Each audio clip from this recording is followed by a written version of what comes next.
Tell us in your own words what you said. I said, bitch, get the fuck out my face. Why are you in my face? Why are you recording me? Ain't you supposed to be security? Are we having a verbal altercation?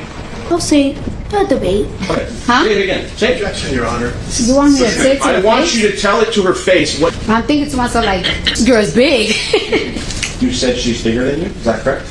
Absolutely. How do you know that? I mean, look. She's big. She got big black boots on. And I'm like, damn. Did you call her fat? No, I was calling her a bitch. No, she was causing a disturbance. She's recording me. What was that? I said, that's a fucking lie. Fuck out of here. He's trying to get some money. Who's trying to get some money? She is. How do you know that? Because she sued me for $25 million. Welcome back. Today we have a special one-shot episode because I needed a break from what we normally cover. I saw these clips all over the internet and I fell out and said, no, I have to react to this.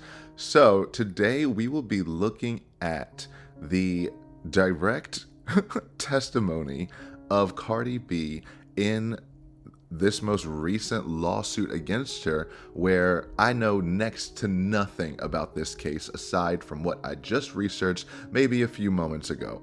And it looks like in 2018, just a broad overview, or wait, you know what? Let me finish my intro first.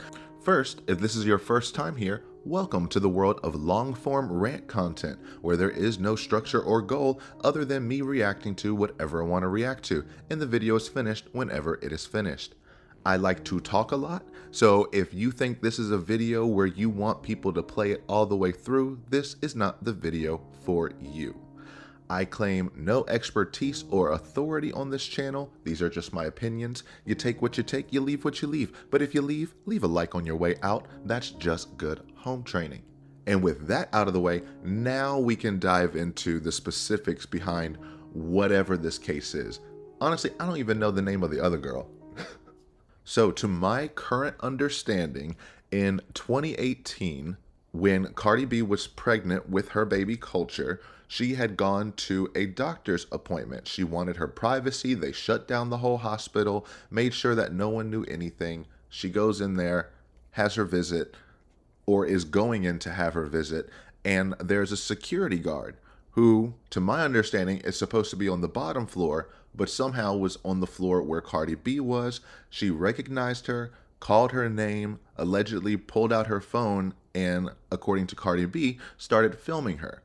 Cardi wanted her privacy, as would any pregnant celebrity, as would any pregnant woman in general.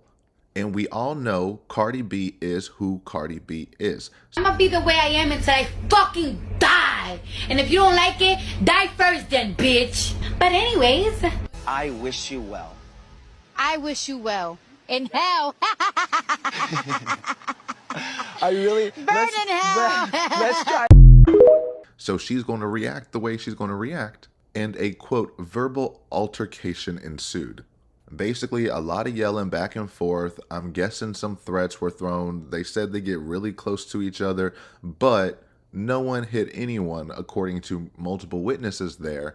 However, the plaintiff says that she got a scratch on her forehead. The picture is a mess because nothing shows up, but she says she had to get plastic surgery for that little scratch or whatever, and the emotional trauma she faced from that is so damaging that she is suing Cardi B for $24 million. Right. Okay, so people are rightfully calling this a cash grab, because what else can you call it? Even if she did do that, even if you had a little scratch on your face, I don't know why you would go to a plastic surgeon and not to Walmart and just get some Neosporin and a Band-Aid, if that even happened. But whatever. The emotional trauma from Cardi B yelling at you, a security officer, mind you, a person who is supposed to intervene in altercations and have to de-escalate or to defuse situations of all kind, especially in a hospital where emotions can run high, people's lives are literally on the line, and there's emergencies happening all around you. However, Cardi B yelling at you and potentially, allegedly, scratching you in the face with her, quote, 3-inch nails, which I will have a note on that later on. There's just a lot of microaggressions throughout all of this that I have thoughts on. I just don't get how, in what universe do you come up with a $24 million figure? Also, this happened in 2018. You have had, what, 7 years, nearly 8 years to come to your senses and realize that this is going to be embarrassing. But you said, no, I'm going to go for it. You probably thought that she would settle for something and you didn't think she would actually take it to trial. But Cardi B is very litigious. She has been in multiple cases, and she has won cases in the past. She won a defamation lawsuit against, I think, a YouTube creator, Tasha K. And in America, winning a defamation lawsuit, especially as a public figure celebrity, is incredibly difficult. When you're talking about public figures or celebrities, many things are pretty much up for grabs, and it's like you're in the public eye whether you chose it or not. That's just what happens. So you have to prove a higher standard on how whatever they did to defame you, whether slander or libel, was impactful enough that caused harm to your reputation or monetary damages, what have you. You have to be able to prove actual malice, which is the biggest differentiation other than standard defamation cases between just average everyday citizens. But actual malice doesn't mean you had malicious intent. It just means that the person knowingly knew what they were saying or doing was false and that they did it with the intention to harm the other person, or that there was such a reckless disregard for the truth that you didn't care if it were true either way. You were going to make the statements and you did it with the intention to harm that person. And that is a very high standard to prove normally. But we've seen it in 2 cases now. We saw it in the Depp v. Heard case, and the reason actual malice was easy to prove there is because there's only 2 people in the relationship, meaning they know 100% if the other one is lying because they were there. However, with 2 people who don't know each other, you have to somehow prove that I do not believe that Ted Cruz is the Zodiac Killer in order for you to say that I'm defaming him. Because I truly believe Ted Cruz is the Zodiac Killer. I mean, someone prove me wrong. Anyway, all of that to say, Cardi B even won her own defamation case, mainly because Tasha K got on the stand and said, yeah, I knew what I was saying was lying, and yeah, I did it to hurt her. That's how you win it. So all of that to say is that she is familiar with a courtroom and she is not afraid to go there. So I know this is an inconvenience, but she's going through it because she thinks she's going to win. And I think she's going to win too. And I just have a very base understanding of what's happening. So I'm excited to jump into this. I truly have no idea what to expect besides just the viral clips that have gone online, but I don't really know the context behind them. And I'm excited. So let's dive right in. Yes, plaintiff calls defendant Cardi B as a hostile witness. Oh yeah, I forgot. That is a fun little element in this case, is that Cardi is actually being called up as a hostile witness, which doesn't mean that she is like an angry witness or anything like that. Hostile witness just means one side is calling a witness that is, traditionally for the other side, or expected to give unfavorable testimony, or expected to be uncooperative in some way, shape, or form. Normally, when you call a witness, you're doing what is called a direct examination, where you're asking open-ended questions: who, what, when, where, why.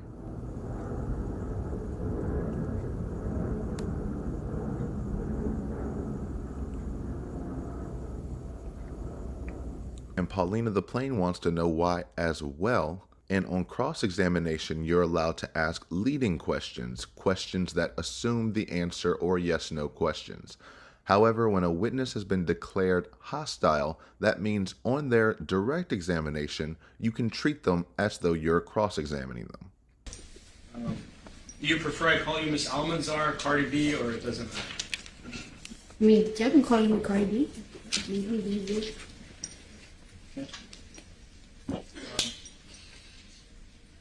You feeling better today? Maybe. And I'll need you to speak up, man. Yeah. Hard to hear you. Yeah, a little better.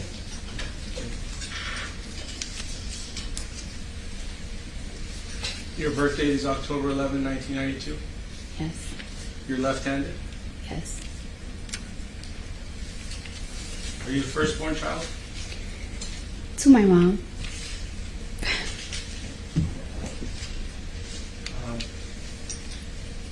Did you take any medication, drugs, or alcohol that would affect your ability to testify today? No.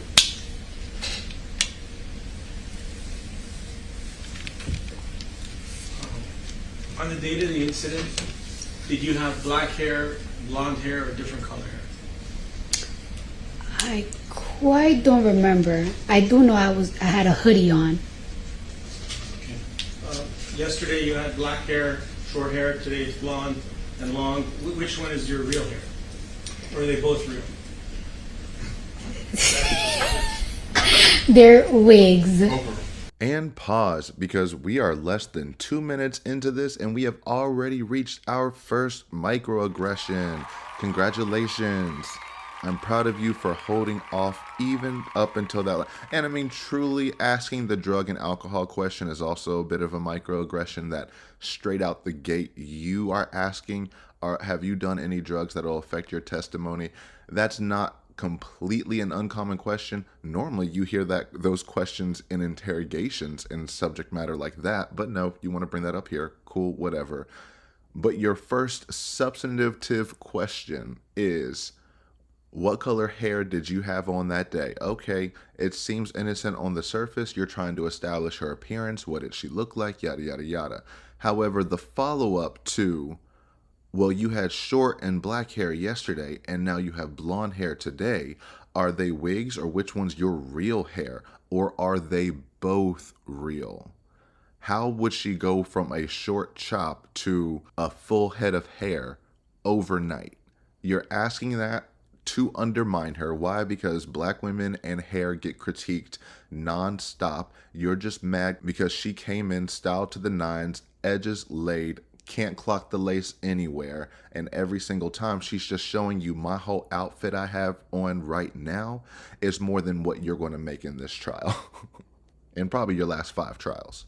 But yeah, I don't like that as such an early on question. Maybe if you had established the scene, setting, anywhere, talked about any other identifying information, but the first thing you go for is, your hair's fake, right? Did you hear that, jury? Her hair's fake. That means her whole story's fake. She's all about appearance. She's this, she's that. I don't know. It can go into a myriad of different ways and directions, but it's not an innocent question, and it's just tacky.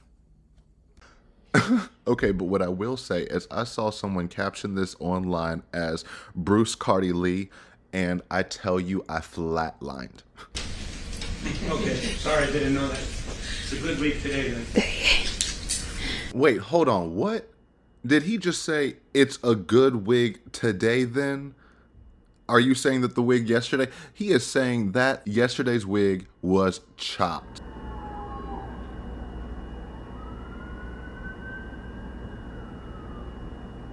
You hear that, ambulance? He called them for that wig yesterday, but today's a good wig. I don't like this. I don't like this one bit.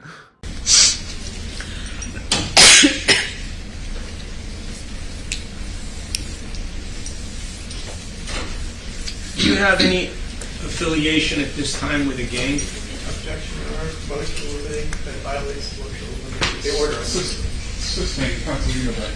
A gang? What is happening? I can't make it 2 seconds without running into another microaggression. How do we go here? First, do you do any drugs? Is that your real hair? Are you affiliated with a gang? Y'all are talking about a security guard potentially getting a scratch on her face. And you going through all of this? And that's your opening? And that's why her lawyers objected, and the judge said, sustained counsel, you know that, or you know better. And you're trying to rattle her. That's not how this is going to work, right? She's gone up against actual dangerous people in her life. A suit and white collar is not going to intimidate her, and it's only going to make you look foolish in the end.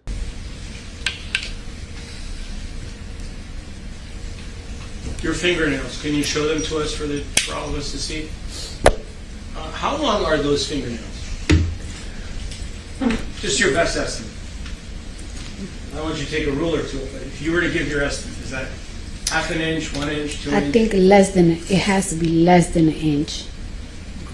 And Way less than an inch. right. Can you show them to us again? All right. Are they pointy? These are not, to me, are not pointy. They're like circle, oval, Okay. Are those your real nails or are they fake nails? fake nails. If I wanted you to change them to 3-inch nails, how long would it take for you to do that right now? Well, it really depends. Like these are like glued on, so they will be a little bit quicker. Sometimes I do acrylic, which can last me on for 2 weeks. I will literally have to take like 2 hours to melt them off if they're acrylically on. On December 24th, 2018, do you remember going to 8920 Wilshire Boulevard in Beverly Hills? December? I'm sorry. February 24th of 2018. Do you remember going to 8920 Wilshire Boulevard? I'm looking at through it with a yes or no. Yeah, yes. Okay.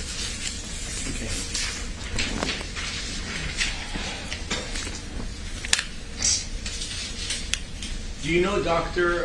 Aziz Olai, who's in that building? No, Do you know Miss Parsi, who's in that building? no, Do you know Brianne Saraya, who's in that building? no. Who do you know in that building? Well, at the time, I went to see Dr. Finke. I had an appointment with him that day. So that's who I went to see that day. Do I personally know him? No. When you went to see him, were you seeing him as a friend or as a patient? As a patient, And when you went to see him, it was a Saturday, correct? yes. And you filled out an intake form, and you signed some other documents that he would be your treating doctor, correct? No, for that day, yes. Yeah. I don't live in LA, so I understand. You came all the way from Atlanta, Georgia, correct? Jersey and Atlanta. I understand. So when you went to see Dr. Finke on February 24th of 2018, when you went to see him, you went to see him as a patient. Yes. And you got medical treatment from him, whether it was for 1 minute or an hour or longer, correct? Mm-hmm. How much time did And you you need to answer yes or no. Oh, yes. Sorry. Thank you. How long did you spend with the doctor that day? I'll say about 25 to 30 minutes. Around that time. Not that much.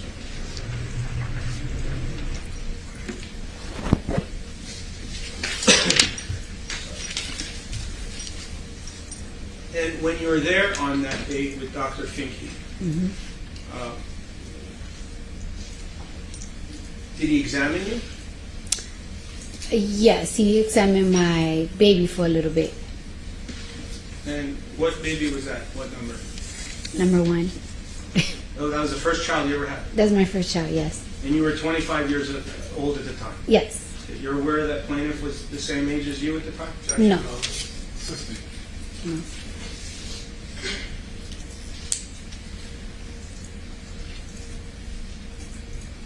Besides examination, what did Dr. Finke do for you that day? Assistant. We're not here for her medical care. Yes, sir. Exactly, because what is going on with this questioning? This is going absolutely nowhere very slowly. It's fine to ask her, did she go to the doctor's office? why she was there. Sure, you don't need to know what number baby it was.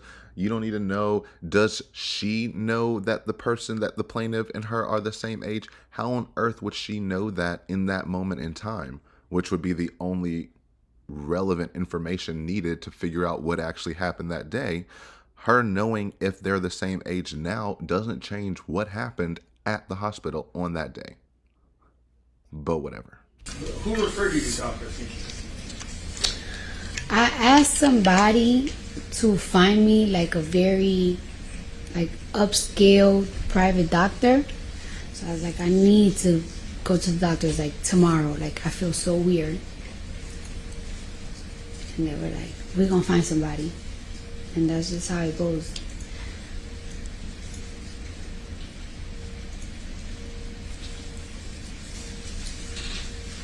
When you were outside in the hallway before you entered Dr. Finky's office, did you see this individual, Imani Ellis, in the hallway? She was waiting for, she was right in front. As soon as the door of the elevator opened, she was waiting, I guess, for the elevator. She was going inside the elevator. And you were coming outside of the elevator? Yes. Do you know approximately what time it was when this occurred? About, I guess, like in the afternoon, 1 o'clock, around there. Yeah, 1 something.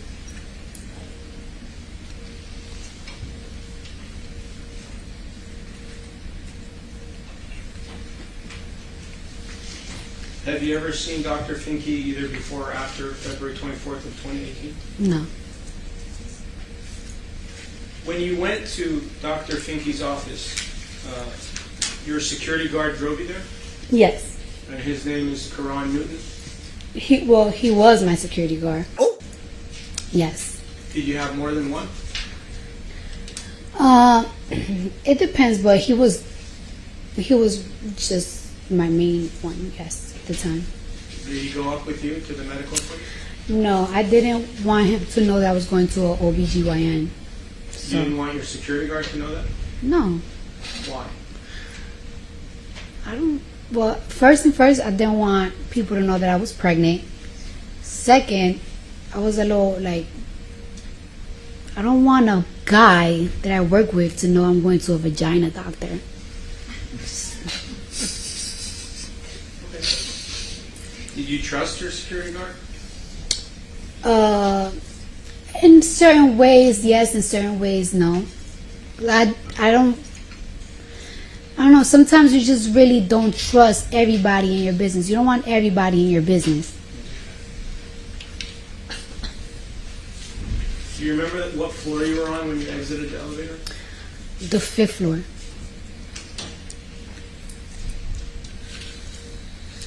At any time did your security guard come into the building after learning about there being some kind of incident in the building? He was waiting for me, like, not necessarily like inside. He was like waiting for me like by the exit, like by the door. Around there, yeah.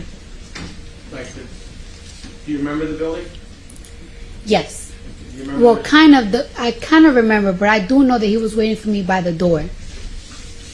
And you're talking about the lobby area where Yes. you take the stairs up? Mm-hmm. So he was inside the building or right outside? I don't really recall, but he was like, maybe it wasn't the inside, it wasn't the outside, but he wasn't like deep in. He was like waiting for me by the door. And the door, he had it open for me to come out. All right. So would you consider that your security guard was with you at the time, whether it was upstairs, downstairs? In your mind, would you agree that your security guard was with you at the building? Is that fair? Was your security guard with you in the lobby of the building at 8920 Wilshire Boulevard on February 24th, 2018? In the lobby, yes, when I was exiting. When I was exiting. He was in the lobby with you, In the right? lobby. I can't say he was with me because we was leaving. He never went upstairs, so. Okay. Do you know if your security guard, Karan Newton, spoke with Miss Ellis at any time that day? He did not tell me he spoke to her at all. Do you know if he did? He told me he didn't. So I'm Did going to you go with ask his him? word. No, because I was like, I told him like what happened upstairs. He was like, damn, I should have went upstairs. But he never told me that he spoke or seen her. So I wouldn't know.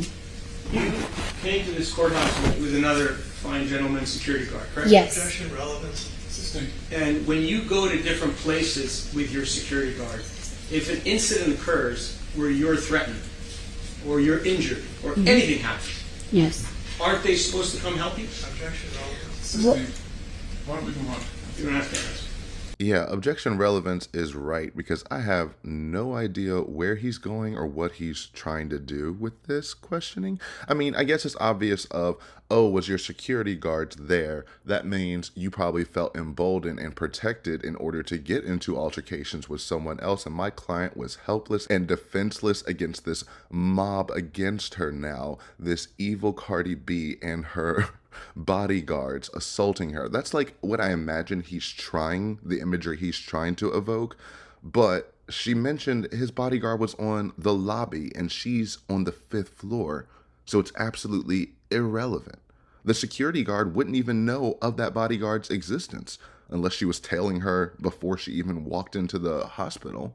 So I don't get where any of this questioning is going. I'm still waiting for something relevant to occur. Now it is still just the basics of where did you go? Why did you go there? Who was there with you? But worded poorly.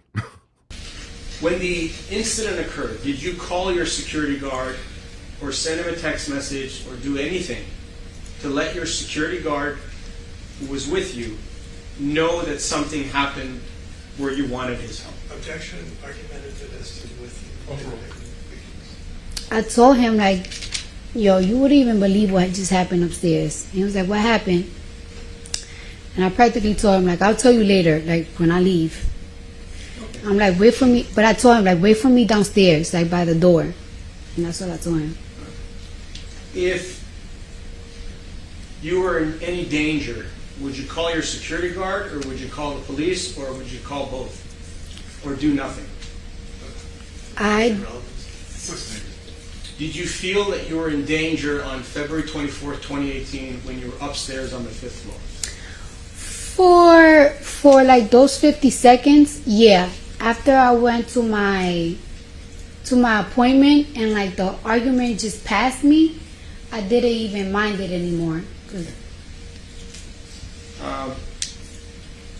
Did your attorney show you a photograph of Dr. Finke to refresh your recollection as to who the doctor was that you saw on that date?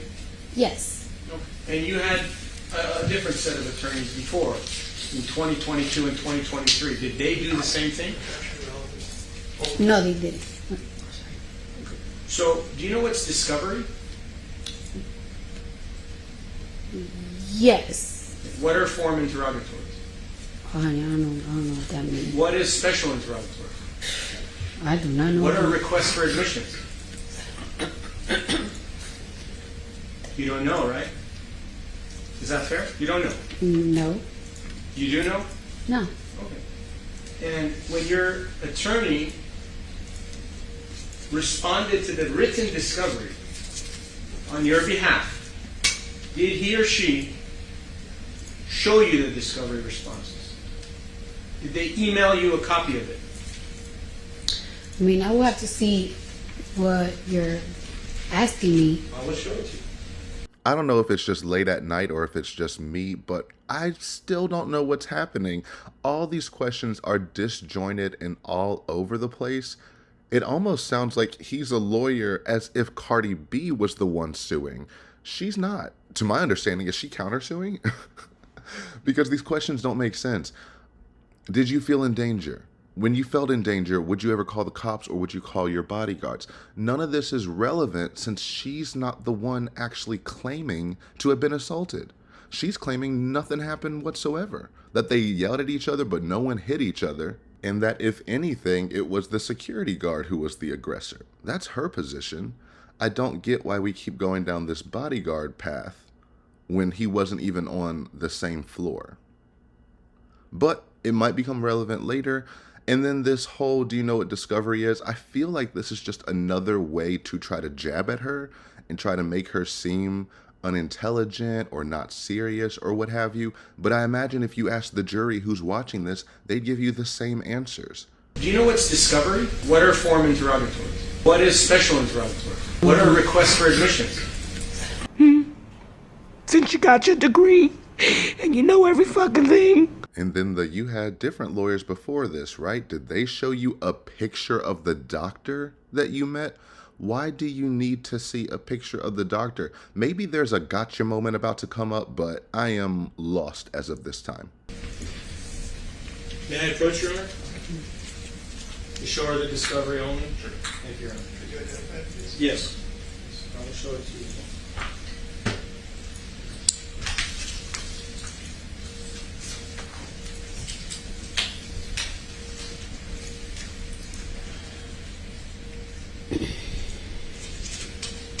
So for identification purposes, it is form interrogatories, set 1, dated September 30th of 2022. That's what it is? Okay. Just coming to show you this document.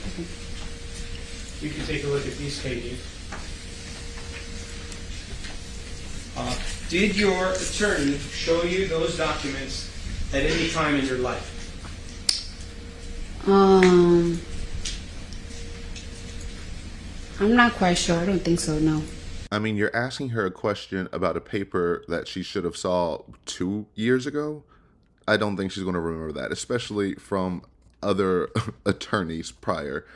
And an interrogatory, if you don't know, it's just written testimony. She's given oral testimony right now. An interrogatory is just you giving your written testimony under oath, answering a list of questions beforehand. We first really saw this publicly, discussion about a lot of interrogatories in the Depp v. Heard trial when famously Amber Heard sent 5 interrogatory statements during one of her trials. Normally you just send one. However, you redo them when you're trying to fix up your story. So every single new interrogatory and new holes were poked, so she had to write another one in order to fill in those holes. And you heard her testify that Mr. Depp was trying to escape you, right? I don't know if she characterized it like that, but that was the gist of it. She kind of misrepresented it to seem like that, yes. She misrepresented it. How convenient. That's correct. Okay, and then you kept apologizing to Mr. Depp, right? That's what No, that's Ms. not Roberts correct. said? Begging him to come back to the house with you. That's not correct. Clawing at him. She used those words. That's not correct. When she interrupted us, Johnny had me by the hair. Yelling at him. We were screaming, both of us, but I don't know what she would have heard. You also heard Ms. Roberts testify that she included all this information in a sworn statement in the UK in May of 2020. Isn't that right? That is correct. You put in a witness statement in response to Ms. Roberts' statement in June of 2020. Isn't that correct? In the UK? I did several, I think 7 witness statements, and each one contained different information as per recent filings. That's what counsel has you do in that. In response to case. Previous filings, correct? Including testimony from people that contradict your story? Sort of. So what you have to do is your counsel asks you to respond to things and you put it in a declaration of sorts, and that happens back and forth over the course of preparing to go to trial in that country. And that's what I did. So that was your 5th witness statement submitted in the UK. I don't recall which one I was asked to comment on Tara Roberts' testimony. I'll remind you. Also, if you notice, Cardi never looks at the jury, which is something you don't have to do if you're telling the truth and don't need to be desperate to be believed. So for me, they're not the end of the world, nor do I hold them at the same weight as oral testimony. Legally, they do have the same weight. However, calm down. Whoa.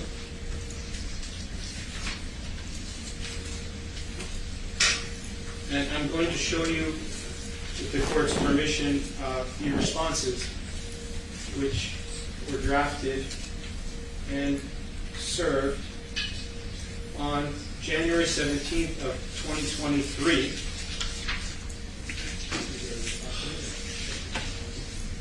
May I approach, Your Honor? We'll show you these documents as well. So you can take a look at those documents. Do you ever remember receiving these documents from anyone, whether it was your attorney, the attorney's paralegal, a family member, anybody? Did they ever show you these documents when they responded on your behalf?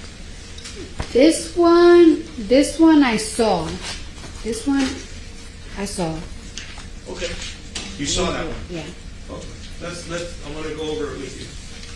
On the one that you're on the right, if you can look at 12.1.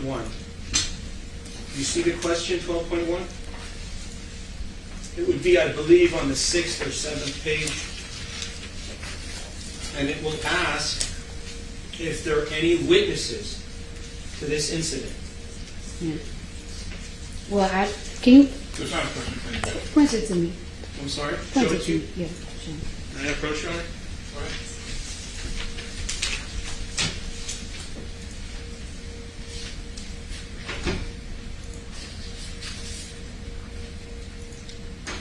It's on page 5, under 12.1. Mm-hmm. Did your attorney ask you if there were any witnesses to this incident? Yes. All right. We're going to avoid attorney-client privilege conversation. Yeah, again, what is homeboy doing?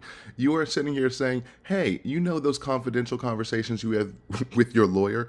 Now that you're on the stand, can you tell me what y'all talked about in preparation for this trial? What? It's one thing to say, did your lawyer show you this? Because you're not asking what happened in the conversation. Then you blatantly said, did your lawyer say blank? Are you serious? I want to ask if this lawyer is new, but they've been on this case for almost 7 years now.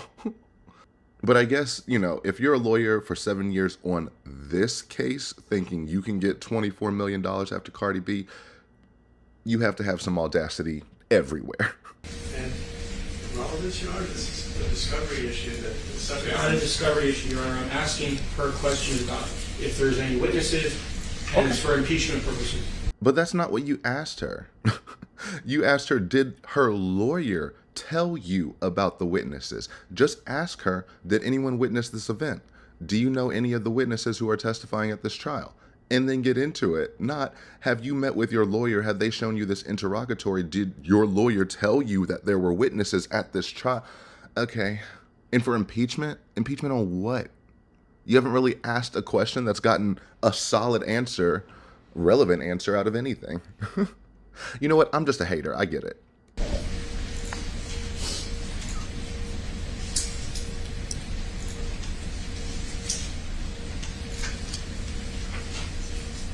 Okay, and if you look at the response, there's a response there in the 50-page document to your left.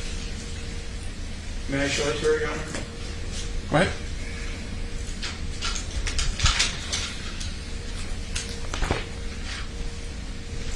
Sir, can you identify by page and line? I'm not sure Sure. what it means by showing it. I can show it to you first if you'd like. I just, what do you, I wanted her to talk about the response.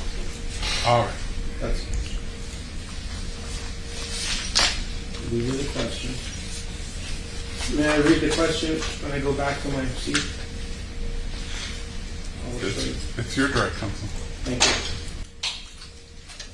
And this is why we use highlighters, people, so that we know exactly what we want people to talk about. If you're this early into your direct and you know you're going to ask a question that I guess is impeachable, highlight it so we're not doing this whatever this is. So first, I want to ask you if this is your signature on page 47. Is that your signature?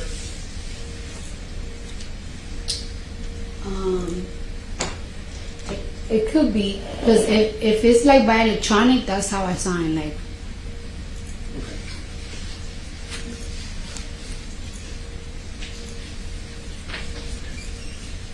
And the question that I showed you, 12.1, just say, you want to read it or you want me to read it to you? you can read it. State the name, address, and telephone number of each individual who witnessed the incident. This is A, so paragraph A. Or the events occurring immediately before or after the incident. That's what the question is. Yes. As you sit here today,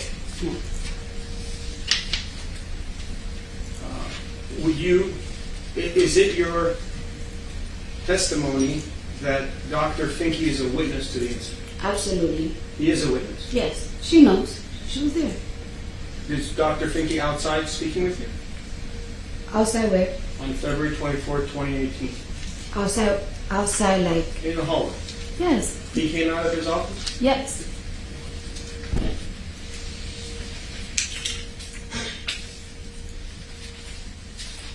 And your response in 12.1, this is what you responded with your attorney's assistance. I won't hold you 100% at fault for it, but question, I withdraw. I apologize. Objection, argumentative, because that wasn't even a question. You were just making a statement and try to editorializing and framing her answer before she even gets to observe it. You didn't write this, so I'm not going to blame you or hold you at fault. What? We still don't know what is happening. I still don't know what is being impeached.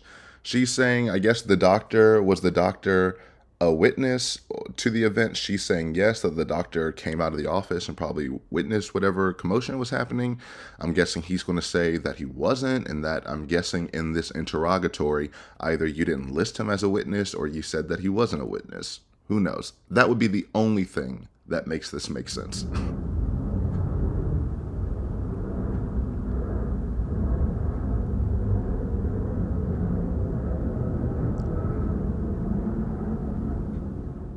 See, now Paulina would have called objection, counsel is testifying, trying to add your own little snark to it, but I think that's a little bit of a stretch, just like this argument.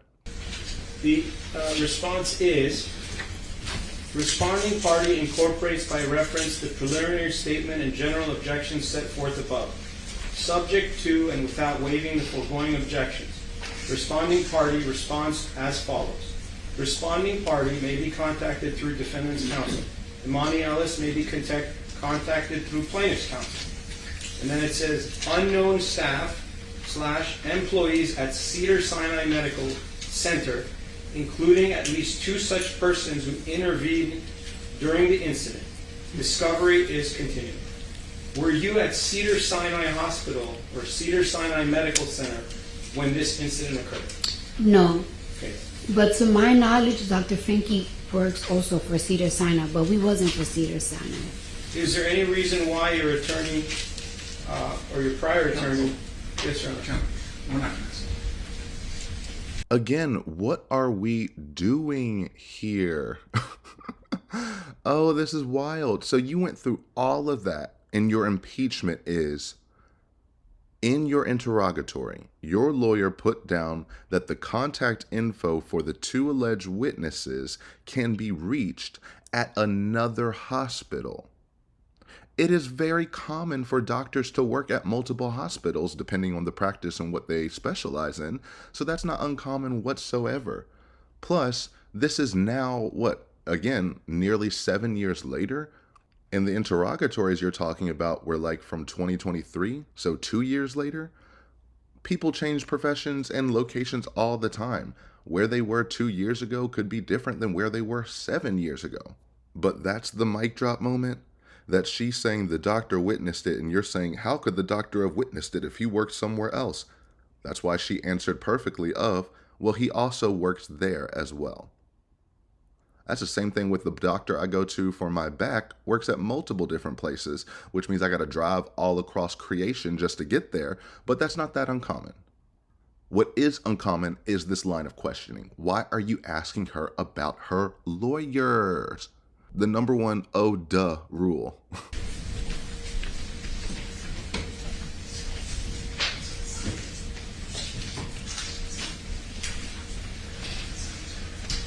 And at the time when you saw Dr. Finke, you knew his name at that time, correct? I didn't know his name. And for a while, when I was getting asked by lawyers like his name and like The receptionist's name, I didn't know it because I saw him one time. So I kind of like just forgot about him. But when your attorney asked you for the name for purposes of trial, then you did remember the name. I didn't remember the name. I told him there was 2 witnesses, the receptionist and the doctor. I told him it was a doctor. My doctor came out at the time, the guy that checked me, and the receptionist. She knows. She was there. He was there. Who knows? The plaintiff. She knows. How do you know she knows? Because that's who separated. That's who separated and got in between us while we was verbally arguing. Who got in between you? The female receptionist, she came out first and she started like telling her like, "You're security, what are you doing?"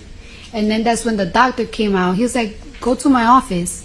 And that's when I just walked away, and that was the last of it. Okay. And 12.1 question. 12.1 subparagraph D.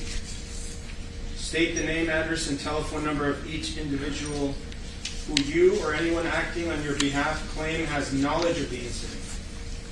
You just testified that Karan Newton was downstairs in the lobby on the date of the incident. You also testified that you told him different things about the incident. What is the reason, this is the question, what is the reason you did not disclose Karan Newton's name in discovery? Because he wasn't upstairs. And wait for the question. It's a question. The person mischaracterizes the testimony as compound. It's irrelevant to the merits of the case. Listening. Yet again, another nothing of a question. We have done all this for you to ask, why did you not put your former bodyguard on your witness list as someone who would be involved in having knowledge of it? He doesn't have primary knowledge of it. He only has secondary knowledge from Cardi. So it's not like he observed the thing. I don't know if he's testifying. I don't know if he has a completely different story than hers. He's no longer her bodyguard, so something tells me there might be some animosity there in the way that she frames him and the way that the prosecution keeps bringing him up. I imagine he has said something positive for their case. Because Cardi earlier was like, I didn't even know that he talked with the security guard. And he's a bodyguard. So a bodyguard and a security guard talking together, maybe they got that camaraderie. I don't think that's true. I'm just, speculating. I'm just trying my hardest to see how any of this is relevant. Like, maybe this could work if he did it inverse and brought up the bodyguard statement and saying, did he contradict your story or what have you? And then say, why didn't you put him on the witness list? But just being like, do you know your witness list? Do you know everything your prior attorneys did? Well, I'm going to grill you on that to impeach you on something you haven't said. Am I being mean? Is this what y'all seeing too? This could be late. I could just be cranky, but I'm just so confused.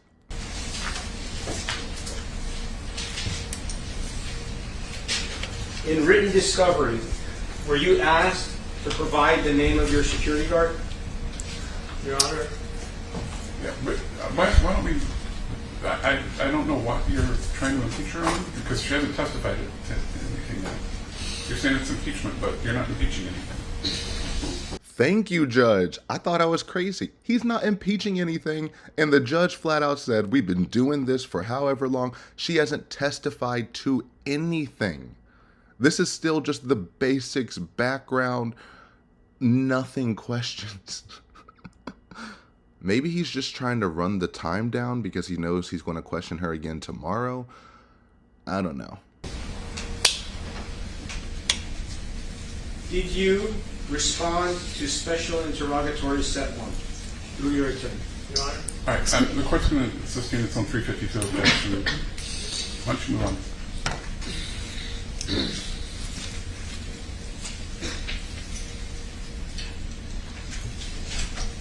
Do you consider Karan Newton to be a witness in this case? No, Sustained. Counsel, I need you to move on. This case isn't about discovery. And You might want to move on to what it is about. Is Tierra Malcolm a witness to this case? Counsel, please. Oh my gosh, why do you keep doing this? Stop asking about does she know who the witnesses are. Ask her any question about the actual event. This is your witness. You called her as a hostile witness. You should be prepared on how to question her. This isn't cross-examination when you're responding solely to what was covered on direct. This is your direct. Why are you so unprepared? The judge just said this isn't a discovery issue. Get to something that has to deal with the issues. Yeah, I'm convinced he's just trying to run down the clock because he doesn't have anything prepared for today. Do you know of who the witnesses are today? All right, we're going to take a break, folks. Why don't we take a 10-minute break? We'll resume at 3:55. In the meantime, please do not discuss the case with anyone, including other jurors. Don't form any opinions or do any research. And he did it again. Stop asking about witnesses, counselor. Okay, well, why didn't you list this person as a witness? Stop asking about witnesses, counselor. Okay, fine. Do you know any of the witnesses? Okay, we got to take a break. So yeah, that was part one. That's the end of this first video. I don't know if they came back and she continued questioning or if they closed court for that day, but that was a mess. I was expecting a little more fireworks from the clips I've seen online. This was just a struggle bus. So next we're going to transition over into day 2's questioning, which is a little longer than what this one was. And I think will be more spicy, hopefully more relevant. Got a good night's sleep, went over the questions he's actually supposed to ask, maybe brought out a highlighter to keep himself on track, because I don't see it anywhere. I just see nothing but a sea of white paper, which has got to be confusing. No folders, the organization is not together, just set up to fail. 7 years. We're reaching 7 years, and this is how prepared you are when you're finally face to face with her. The first question you ask is about her damn wigs. What? Yeah, I don't need to know anything else about this case to know she's not losing this. Because what is happening? Okay, but moving on. Ding dong! Must be that whip that I ordered. I sit on his face whenever I'm ready. Woo! Good morning. Thank you for coming back today. Good morning, Ms. Cardi B. Good morning.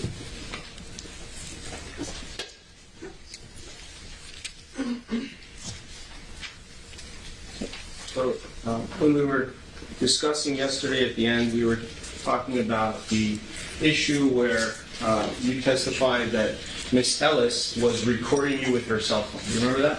Yes. Okay. Oh, okay. So there was more that happened after they took their recess. I don't care to look for it because it was a train wreck. It probably went nowhere. We probably didn't miss a thing. If they are just getting to the point at the end of that whole day, just getting to the point where you said that she was filming you, which is pretty much the start of this whole incident of she didn't want anyone to know she was pregnant or there. Then she sees a random person with their phone out after she probably paid or something to have part of the hospital shut down just for her visit. I don't believe they do that stuff for free. So I'm going to make the executive decision and just say we didn't miss a thing, and we're going to pick it up right here. Do you know what type of cell phone she was using at the time? I'm not quite sure. I just remember it was square. What color was the cell phone? It had a case. It definitely had a case. But I'm not sure. Do you know if the type of phone that she was using when she was recording you, would a light go on or would some kind of noise? It didn't have a light. It didn't have a light. Right. So if the cell phone was facing Miss Ellis, I'm assuming it was. Well, let me ask you that. Was the cell phone that you're talking about, was it facing you or was it facing Miss Ellis? The camera was facing me. when I got off the elevator, her phone was here. Then when I was walking and she was behind me, and then she said, "Oh my God, y'all, Cardi B, Cardi B." I looked back and the camera was like right there, like practically on her chest type stuff. I'm like, "Yo, why are you recording me?" And you've seen, like, you know, police officers where they have a camera on the front of them. Have you ever seen that, where a police officer will have that? I never seen that, but that was her phone, not a camera. I understand, but I'm saying, have you ever seen a security officer, a police officer have a special camera on their chest which records what occurs in front of them? Relevance. And here we go again, starting out with irrelevant questions. What did you see happen? It looked like she was filming you with her phone. Well, do you know some officers have body cams? As if you would mistake a body cam, which is pretty innocuous and meant to be concealed in some way. Not really concealed, but it's not meant to draw attention to it, versus a cellular phone in a case pointed right at her. Is he a free lawyer? That's what I want to know, because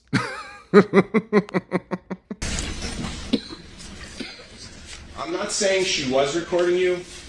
I am asking you this question. If she was recording you, why does it matter? Because she's a security guard and I'm going to a doctor's office. It definitely mattered. You were causing a disturbance. Maybe I she wasn't wanted to causing record a you. disturbance. Time out. Let's not talk over each other, number one. Wait for him to finish Sorry. asking the question before you answer. Do you own the building of 8920 Wilshire Boulevard? No, I was walking to a doctor's office. Do you agree that you were a guest in that building? You were Yes. a visitor, correct? Yes or no? Yes. Okay. When a security officer tells you to leave, are you supposed to leave? Objection. Yes or no? Sustained, it's asked and answered. We covered this yesterday. oh, y'all covered it yesterday? Maybe it is a little important for the stuff I missed, but also, do I really care? We'll see. We will see. But to answer this, why does it matter? It matters because she's a celebrity worth multi-millions of dollars and trying to hide a pregnancy from the all-seeing public, where that security guard could have gotten at least a few grand if she released that information to TMZ or something like that. That's why it's important. Yes, you're a guest in there, and I guess, yes, if a security guard tells you to leave, you're supposed to leave, but it depends when and how. Was there a disturbance before this interaction and she asked you to leave, or was the interaction the disturbance, and then as a way to one-up her, the security guard says you have to leave? Again, I don't know much about this case, but I'm just trying to piece it together, and he's not doing a good job at that. You were causing a disturbance in the building. She started the disturbance.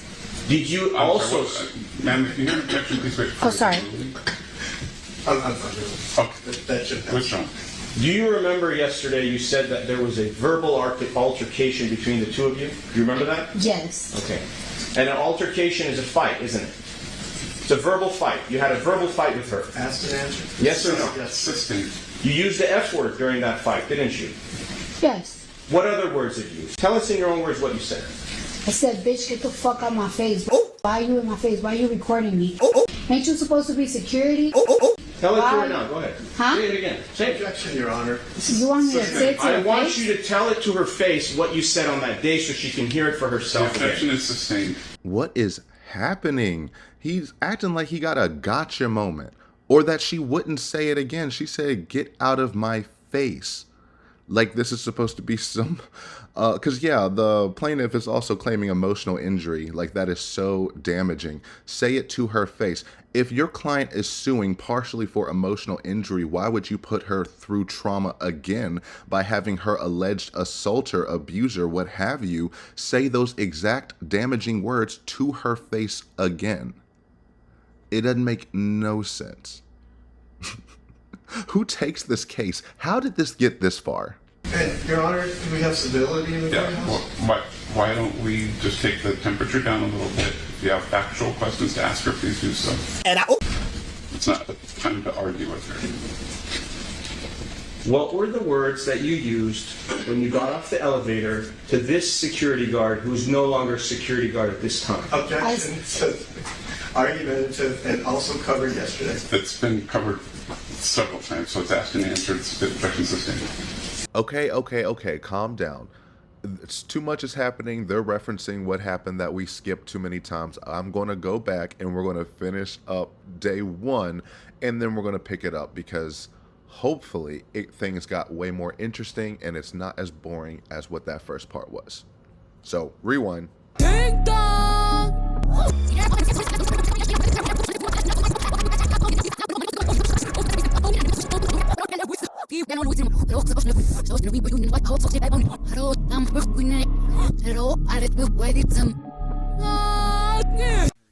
Counsel, let's define what we mean as impeachment.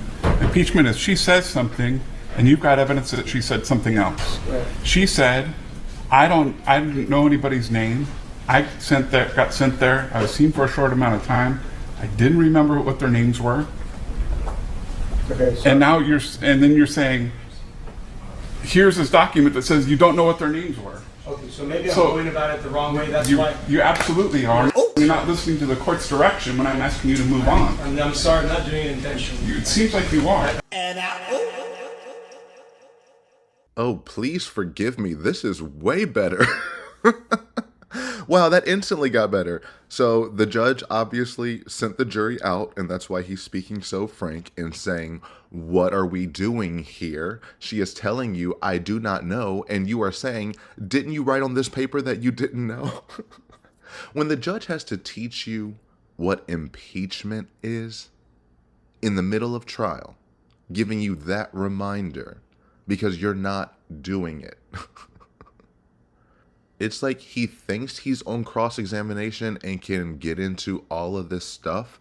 And even though, yes, he's allowed to ask leading questions because she is a hostile witness, this is still direct, meaning she hasn't testified to nearly jack shit, and you're already trying to impeach her. I really am not. I understand the court's issues, but I want to explain if I may. Go ahead. So I was going to ask her if she believes that Karan Newton is a witness in this. He wasn't there. He was in the lobby. Right, but 12.1 subsection D talks about witnesses that have knowledge about this case. What knowledge does he have? He was in the lobby. I was going to ask her. She spoke to him about it. That's what D is all So, about. okay, so he was a hearsay witness. She told him something. Well, he's a witness. Okay. Also, in special. So here's the other issue. You didn't depose her. If you wanted to ask these questions, you could have taken her deposition. I understand the issue with that. But there is a special interrogatory number 15, which is on point, which asks a disclosure of the security guard. Okay. She didn't disclose his name, but she knows his name. Okay. So what are we going to do with that?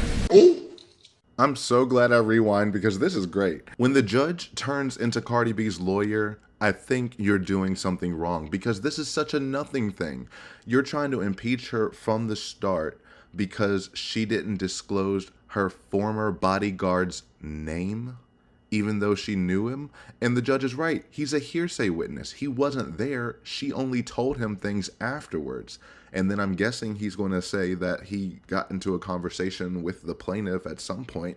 But I don't know. Why is he not a witness? That's so weird that he is spending so much time on this and thinking that the gotcha moment is that she knew the bodyguard's name.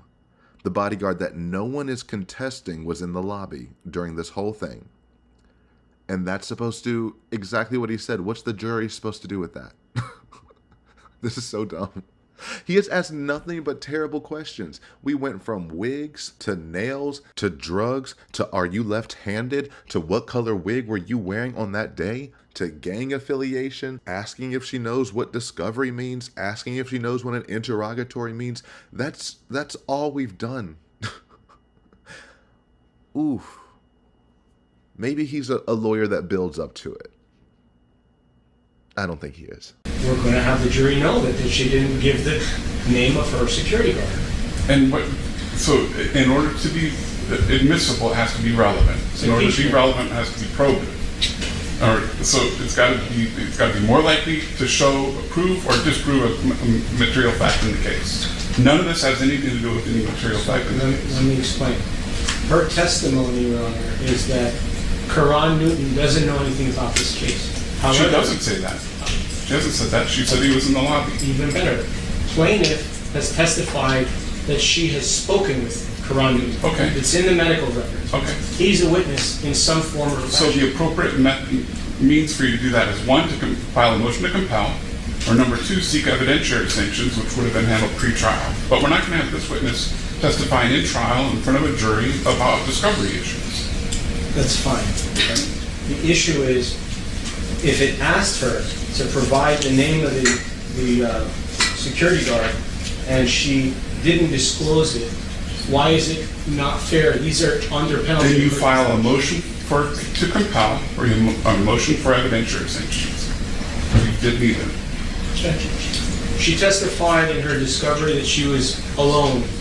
Today she testified that she was with Karan Newton. I want to ask her about that. You already did. I didn't show her the discovery, which is on point on that issue, Your Honor. You're going to impeach her with the document saying that she was alone when she was alone in the elevator and the incident happened. That's your impeachment? No. My impeachment is she did not reveal that she was with the security guard in the lobby. She didn't do anything to provide his information when the other side... Again, it's a discovery issue, so we're not going to go there. Well, Your Honor, the other side was able to impeach plaintiff With what? with this discovery. They went into it at When she nauseam. offered inconsistent statements in discovery. That's what's happening here too. No, she hasn't said anything inconsistent. She said she didn't know the person's name. She knew In Karan. discovery, she said she didn't know the person's name. She knew Karan Newton's information. Okay. We asked for the name of the security guard. All right. She made it appear to. I'm going to ask you to move on. We're not going to get into further discovery issues. May I just raise one point? I don't Sure. want the court to overlook. I want to point out this questioning started with a direct contemptuous violation of the order on the motion to eliminate, excluding any mention of gang affiliation, and that's the first question he asked. Yeah, I don't expect that there's going to be anything further than that. I mean, you knew it was wrong when you said it. No, I didn't. What do you mean, no, I didn't know? Okay, this just keeps getting crazier. Okay, I thought this was just like, oh, maybe he's just nervous and he's just not great with this. Maybe the celebrity is kind of tripping it up. I think he might just not be good. Because why? Why?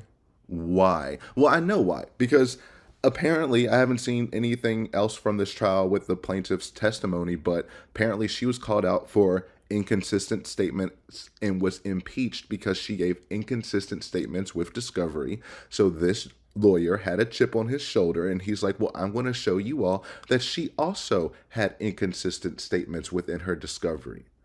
But then her inconsistent statement isn't an inconsistent statement. It's an omission of a name. And an omission is not the same as giving a false statement. And he keeps saying that y'all asked, and the question was asking for the security guard's name. No, it wasn't. You originally said that the question was, list everyone who was a witness or who had knowledge of the situation, of the incident, whatever. And they didn't list his name. Okay.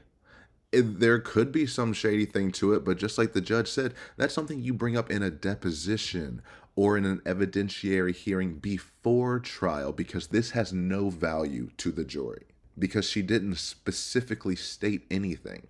If she said that my bodyguard wasn't there or I don't know his name like whatsoever anywhere, but you didn't get that far. She hasn't said anything contradictory. I don't know where he's pulling these answers from. It's like he was anticipating this to happen, and so he's just acting like it already did. He could have rearranged this and it might have worked, but not when you're coming out the gate trying to impeach a witness who hasn't testified to anything. Also, yeah, he sure did bring up the gang affiliation. Do you have any affiliation at this time with a gang? Objection, Your Honor. Motion to eliminate that violates the motion to eliminate the order. Sure did. I said back then that it felt like a microaggression, and now we know it was a motion in limine. And I think that's what he said when he objected, and I just didn't catch it at the time. But, wow. What do you mean you didn't know? How are you going to have a motion in limine about something that would be very common to not get into if you're not supposed to get into? yet you get into it immediately. If I was the other lawyer, I would have made a bigger stink about it, make them go up to the stand and just nip that in the bud off the top. But no, and it's such an obvious duh to not say that the judge just automatically assumed, yeah, you're not going to make that obvious mistake again, right? You knew that immediately when you said it, right? No. You didn't know that there was a specific motion in limine excluding? The motion in limine, Your Honor, is prior bad acts. Nope. Oh. You might want to look at your trial binder to see specifically what it says. Yeah, double homicide. I'm sorry. No, I'm sorry. All right. All right, we'll resume in 5 minutes.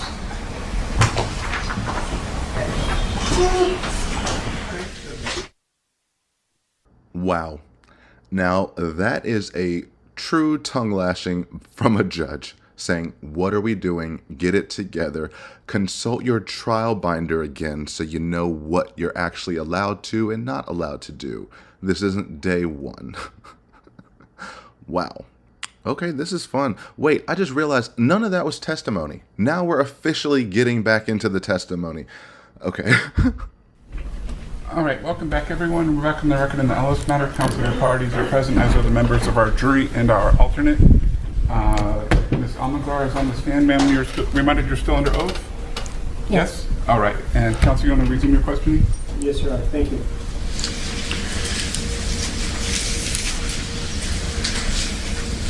Aside from Karan Newton, was there anybody else who drove with you to the building on February 24th of 2018?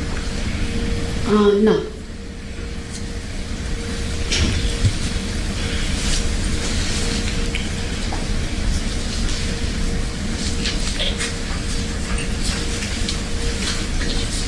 So now I want to take you a little bit through the incident, bring you back in time. Do you agree that an incident occurred on February 24th, 2018? It was a verbal incident. Verbal. But it was an incident, correct? Objection, relevance, ambiguous. Oh,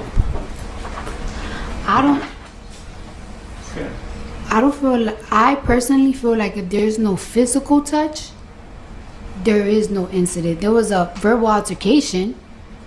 If you think that that's an incident, a verbal altercation, then it's an incident for you. But we both have different opinions. It's a verbal altercation. She didn't hit me, I didn't hit her. There was no touch. So to me, it wasn't no incident. Was there spitting? Absolutely not. Did you spit on Miss Ellis? No. Did you call her the N-word? No. What is your background? Are you Hispanic, white, something else? Something else? What is this questioning? This is crazy. Did you spit on her? Did you get into a verbal altercation? Did you use the N-word? What's your background? Is the white man trying to background check to see if it's okay for her to use the N-word? What does this mean? And the plaintiff is also a black woman, correct? So you want me to believe that a black woman calling another black woman the N-word allegedly is going to cause emotional injury? Right. My background? Yes. Well, what's the objection? Relevance. And Sustained. Would you consider yourself African American? I consider myself Afro-Caribbean. Yes, ma'am. I know that's right. Speak over the objection on that one, because this is crazy. Why? Why does this matter? Unless you're trying to say that she's not black, thus was throwing the slur. Okay, but still, who are you to say any of this? Ugh. You need to give your attorney a second to object. What's the objection? sorry. Relevance, Your Honor. Sustained. Have you ever used the N-word with Miss Amani Ellis? No. Did you try to take a swing at her? No. When you say there was a verbal altercation, Yes. do you know what the word altercation means? Like a conflict. Like a fight, right? It was like a verbal fight, but it didn't get physical at all. When I'm talking to you now, are we having a verbal altercation? We having, I'll say, a debate. I love her so much. I mean, come on. This is great. But yeah, she is, y'all, this is how you testify. She is testifying beautifully. She is not giving into his answers. She's creating her own definitions and setting her own boundaries. You're calling this an incident. I'm not. It's not an incident to me if there was no physical touch. So if you call a verbal altercation an incident, then that's on you. And she sounds pretty genuine and truthful throughout it. So even if she could slip in a lie here and there, or even if she does, it's not really noticeable in the grand scheme, because you have a lawyer that's tripping over every single question, still hasn't asked a good question in my mind. I haven't heard a single one that is actually positive for his case. And also, there's another microaggression. Do you know what the word altercation means? Like a fight. Actually, dumbass. No, sorry, that's mean. But I'm only saying it because of the way you framed it. That's not what altercation means. Altercation isn't a physical fight. It is by definition an argument, a conversation, a noisy public argument. Since you got your degree and you know every fucking thing. Not a physical fight, which is your insinuation. And then she adopted that, so I guess, she did give in a little bit, but she said a verbal fight. So she is still correct this whole entire time. He keeps trying to make her seem stupid and dumb, and that's leading into his own preconceived notions that just because she speaks the way she speaks and acts the way she acts, that she's automatically not attuned or aware of what's happening and going to give all these dumb answers, and you're going to be able to make her look like a fool on the stand. Now who looks like the fool? I mean, it's a pretty open secret that she is way more aware than she lets on. Like, she's admitted that a lot of this is an act, so it's not like she's completely clueless, but you're sitting here and acting like she doesn't know anything, and it really just makes you look dumb in the end, especially when you're wrong. Yikes, I would feel bad knowing this is streamed for the whole world. But when the star witness or your star hostile witness, the person you are trying to win against, has the whole courtroom laughing, that means this lawsuit is a joke. And we're debating about whether you assaulted and battered Miss Imani Ellis, correct? Just no, well, I guess so, but I didn't touch her. She didn't touch me, so. What proof do you have that you didn't touch her? Objection, relevance, and also That's already been sustained. Do you have any videos of the incident? No. Did you try to get videos of the incident? I asked if there was videos. Like, I told my lawyers to check if there was videos, but there's no cameras, I guess, there was no cameras. And when did you ask for that? What year? I feel like when I got sued, I was like, when I got sued, I was like, oh, I know I didn't touch her. Like, it's like, look for them cameras, because they'll tell you. I ain't touch her.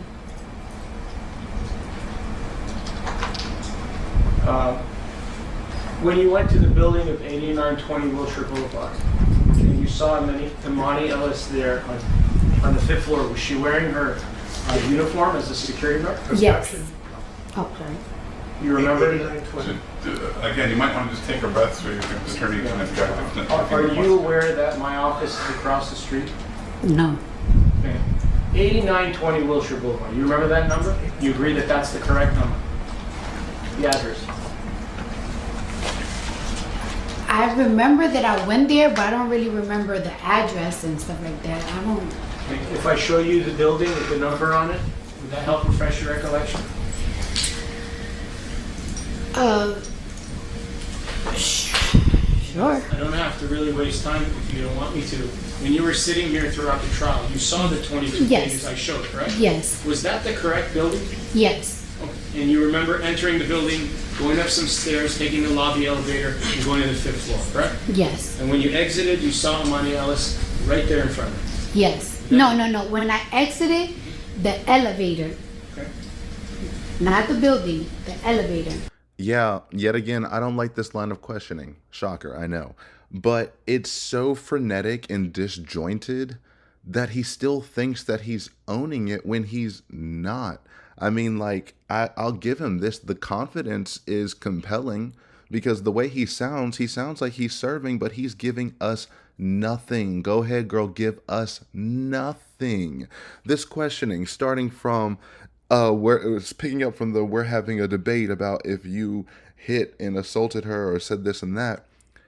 And she says, I didn't touch her. What proof do you have that you didn't touch her? That's the dumbest question I've ever heard. You're the one suing her. You have to prove that she did. And that one picture is not cutting it for me. Maybe there's others. Again, I haven't seen nearly anything of this trial.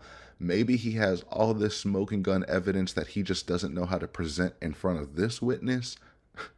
But that's wild. That's like saying, can you prove you didn't shoot this man? What? You have to prove I did if you're the one taking me to court. Then goes to the, do you have any videos? And she says, no, I don't. I've been looking for it. And that is the one part where her demeanor seemed a little shaken when she was like, well, check the videos because I didn't touch her, to check the videos.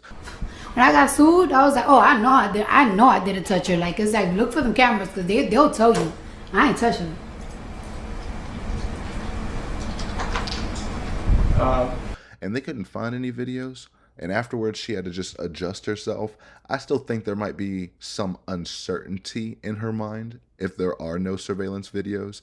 I think she's more likely than not correct, but that kind of readjustment was a little strange. But that's the only thing that she's done that's been even somewhat awkward in my mind, because she's handling this really well. And after the are there any videos goes into, well, was she wearing the uniform? No. Well, are you aware my office is across the street? Your office across the street from where? The hospital? Why does that matter? Oh, I guess you're the hospital's lawyer, but still, what does that matter? How is she supposed to know that? And then you go, 8920, do you agree that that's the right number of the building? What? Your building or the hospital?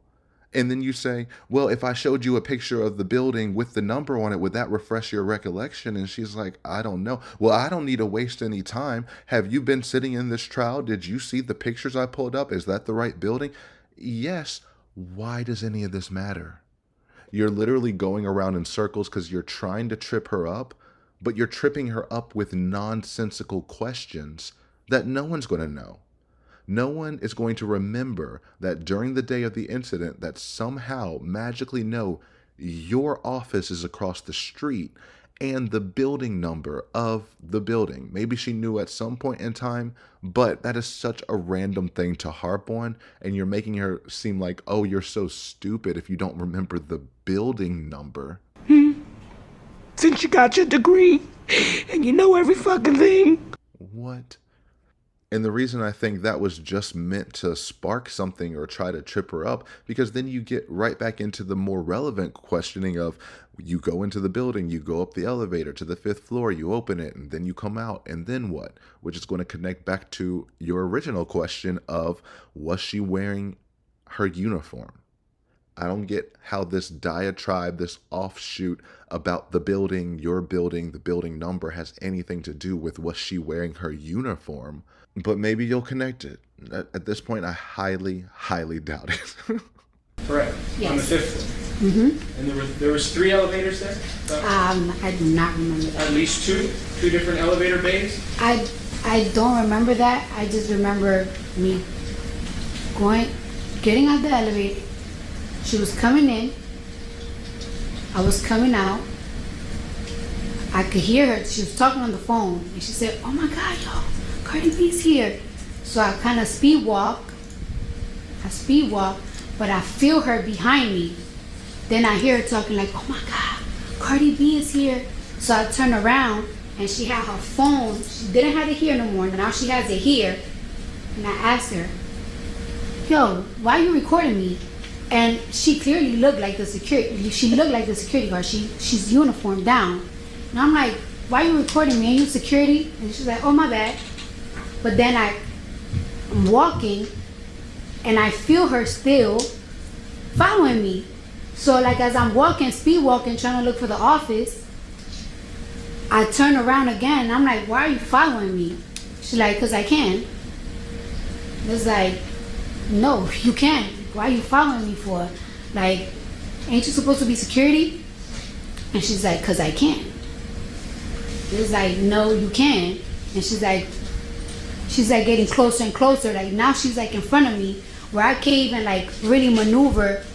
And I'm like, ain't you supposed to be security? Like you grouped out, you recording me. You're recording me, now you following me. Like back up. And she's like, I can do what I want. It's like, no, you can. Like you can't do what you want. And that's when we started arguing. What did you say? I was like, you can't do what you want. Like, what are you talking about? Like, it's like you invading my privacy, and now we're like chest to chest practically. So I keep telling her like, you need to back up. And I'm thinking to myself like, this girl is big. And She's big. She got big black boots on, and I'm like, damn.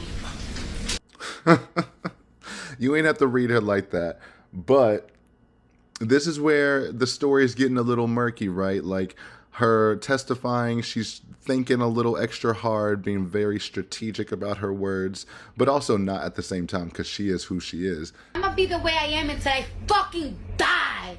Yeah, I do think she is softening it right here. What probably happened is, you know, more in line with what she's saying, that she got out the elevator, she overheard this, turned around, and probably was a little more explosive of, why are you in my face? Why do you have a camera? Aren't you supposed to be security? And then you're going to get in my face. Cardi doesn't really back down to people, and I do believe that she can crank that volume up when she wants to. So who cares? Even if she did, even if they got into a shouting match, that doesn't really mean anything. Because also, stop following pregnant celebrities, and maybe you won't get yelled at. The hell am I gonna do now? She's literally right in my face, like on my chest, and we're arguing. And I keep telling her to back up, but she's not backing up. And we arguing, cursing at each other. I did call her the B word. I did call her a bitch. Like, bitch, get out of my face. I did say, bitch, get the fuck out of my face. You're in my face. You're screaming in my face. We're like literally screaming at each other. And she kept telling me like, you gonna leave my building. I'm not leaving. Like, how you harassing me? I'm not leaving. Like, how you telling me to leave? I came to see a doctor. You following me. You're recording me. I'm just trying to check my cat. You're recording me. And we're arguing. That's when the receptionist came out. She started wilding out like, this bitch hit me. And I'm like, I did not hit her. I'm looking at like, girl, I can't even hit you if I want to. You're bigger than me and you're pregnant. And she just started wilding out like, this bitch hit me. Then the doctor came out and he was like, go to my office. And after that, I just walk away. And that's just that. Are you aware in the city of Beverly Hills, if a security guard tells you to leave the building, which they are security of, you would be required to do that? Do you agree with that? Objection to relevance. A security not supposed to. You don't need Did Miss Imani Ellis tell you that you're causing a disturbance in the building? No. She was causing a disturbance. She's recording me and following me. Well, let's talk about that. Are people allowed to record you if they want to in a public place, Objection. which would be the building that you were at? Yes or Objection. no? Objection calls for a legal conclusion. Mischaracterizes. Sorry. Do you know if it's okay for someone to videotape you? Objection calls for a legal conclusion. Sustain. When she videotaped you, or maybe she didn't, what proof do you have that she was videotaping you? She had her phone went from here to right here. And she said, like, yo, Cardi B, like, I seen her. I turned around and I seen it. I seen it with my own eyes. Did you ever see the actual video recording of you on her phone? Yes or no? No. Could it be possible that she wasn't recording you? She was simply holding her phone in front of you. Is that possible? Objection. Yes or no? Calls for speculation. Assistant. What proof do you have that you were being recorded by Imani Ellis on February 24, 2018, aside from what you just told us? Objection. Do you have any other proof? Objection has to be answered. Assistant.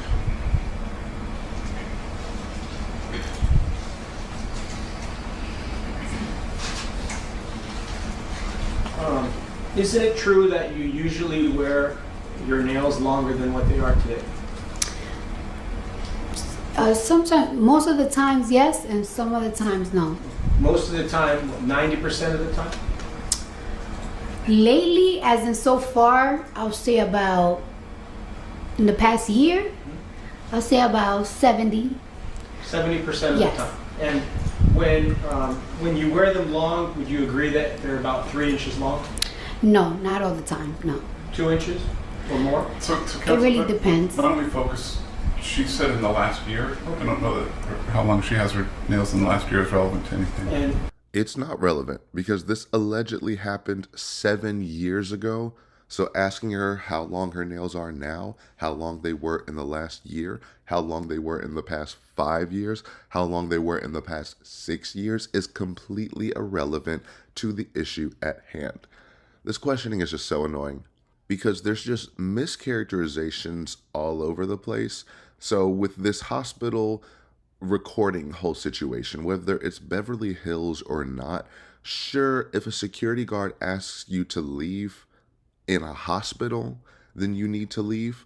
But that's only because the hospital itself is private property with public access, which is it's a little nuanced. And that's why hospitals can limit you in who can do what, how many visitors you can have. They can kick out whoever they want because there's a delineation. So yes, on that surface, if a police officer, or sorry, not a police officer, if a security guard asks you to leave, you're supposed to.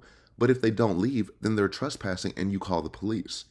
You are not there to detain anyone unless you have a good reason, as though a fight broke out. Not you're getting yelled at because you're recording someone going to a doctor's visit, which let's get to that. Do you know it's okay for someone to record you in a public building? And while that seems like a duh question on the surface, it does call for a legal conclusion because of what I just said. Hospital is on private property with public access. Filming any patient in there to get care is a HIPAA violation. You are never supposed to be filming patients anywhere in a hospital. It doesn't matter if it's public or private, regardless of how you want to frame it. So you can't have it both ways. You can't use, she has special authority because she's in a hospital in Beverly Hills and you have to leave. And also she can record you because it's a public space in a public domain. Pick one. Also, patients have a right to care. Like to treatment, a right to treatment. So if she's there for a scheduled doctor's appointment, she has a right to be there unless she's medically discharged or someone else says there's this big disturbance or there's an actual documented disturbance. But when I guess there's a receptionist and the doctor come out and both of them said they saw no aggression from Cardi and that the receptionist, I think, actually received a scratch on her, but she was facing the plaintiff. So if she got a scratch on the front side of herself, odds are the scratch came from the person directly in front of her and not Cardi B reaching around trying to get at the plaintiff, but somehow scratches the receptionist, which is what I imagine that the plaintiff's lawyers are arguing, but I'm not sure. Anyway. when you had them in 2018, you also wore them long at that time too, correct? I wear them long, but it really depends on the inches. How long were your nails on February 24th, 2018 when you were at the building speaking or arguing or whatever you were doing with Imani Ellis? They were 1 inch, they were squared, squared, and they had flat rhinestones. Are rhinestones sharp? No, not if they're flat. And they weren't 3D, they were flat. With the nails you have on right now, do you think that these nails are sharper or the ones that you had on the date of the incident? I believe that they were not sharp. that they were square, and sometimes like when it's acrylic and it's square, it's like a texture. And I always tell this to my nail tech: make sure that like you shape, like when you shape them, don't make them sharp on the side, or don't make them that sharp, because I don't want to. You don't want to hurt it. I don't want to hurt myself. I don't want to hurt nobody. I just, you know what I'm saying? I And want to watch in the them do it. past, when you had them sharp, you did hurt yourself, correct? I never really hurt myself, but like just in case, I just be like, don't make them too pointy, because I just don't want them to be uncomfortable. Not pointy, but it's like a certain type of sharp that you just don't want. And if you wanted to scratch or cut Miss Imani Ellis's face, you could have done it with both of your hands, either one or both, correct? Objection calls for speculation. Overruled. I'm not saying you did that right now. I'm asking you a different question. Did you understand my question? I mean, how would I fight? How would I fight somebody? I am mostly left-handed, so if I was to like do anything mostly, I'll do it mostly with the left hand. I'm really like. You're good at fighting with your left hand, aren't you? Objection mischaracterizes the testimony. Are you good at fighting with your left hand? Objection lacks foundation. Sustained. Yeah, that's also argumentative. Not even a question, just asserting you're good at fighting with your left hand, right? Okay, at least we're in a more relevant line of questioning, finally, about the incident. How could this fight have happened? Talking about the nails, it's fine to talk about the shape. She's saying that she got coffin nails, but then she's saying, well, I always tell my nail tech to soften the edges, and she might do that, but that sounds a little shifty, a little softening it. And then he's asking the question of the rhinestones. Can a rhinestones be sharp? She makes a good delineation of that they were flat rhinestones. And honestly, I'm like, as a celebrity, she probably could go back in time and see if she was photographed around that time to see what set of nails she had on and whether they were sharp or not. Either she could have done it or the plaintiff could have done it. I don't know if they did or not, but now it makes sense why she's harping on her left hand, because apparently that picture, the scratch is on the right hand, and that's why he's saying, well, you could have done it with either hands, right? Sure, but there's just a lot of steps that you have to get to make this make sense in my mind. And he hasn't convinced me yet or tripped her up enough for me personally to buy the plaintiff's story. And I don't know if you can tell, but overnight I got some sinus thing, so apologize for my voice. However, we have less than 10 minutes of this original first part left, so I'm going to let that play all the way through and then wrap up everything before moving on. Do you have any experience fighting with any martial arts experience or other type of experience to defend yourself should something occur in your life? Objection relevance. Overruled. Not really, no. So any type of fighting that you would be able to do, it would just be freestyle from your own knowledge of fighting, correct? Objection argumentative. Sustained. If you wanted to fight with somebody, would you use your left hand, your right hand, or both? Objection asked and answered. Sustained. Why don't we move on, counsel? When you enter a building, such as this building or any building, oftentimes you will see that there's a security guard or a police officer or a sheriff guarding the building, correct? You saw that today here in the courthouse, didn't you? Yes. Bless you. Oh, I guess it's not. And on the date of the incident, the security guard, police officer, or person securing that building, in your mind, when you saw Imani Ellis was in fact Imani Ellis. In your mind, when you got off the elevator, Imani Ellis was, in your mind, your state of mind was that she was a security guard, correct? Objection. I think she's answered. Yes. Okay.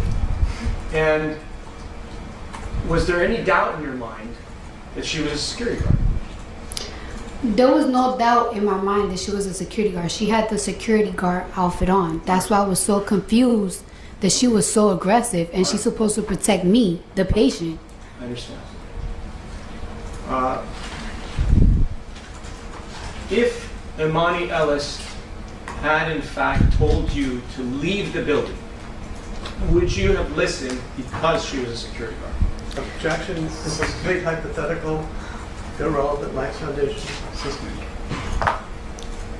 Did Miss Imani Ellis tell you to leave the building at any point during your verbal or physical altercation on February 24th, 2018?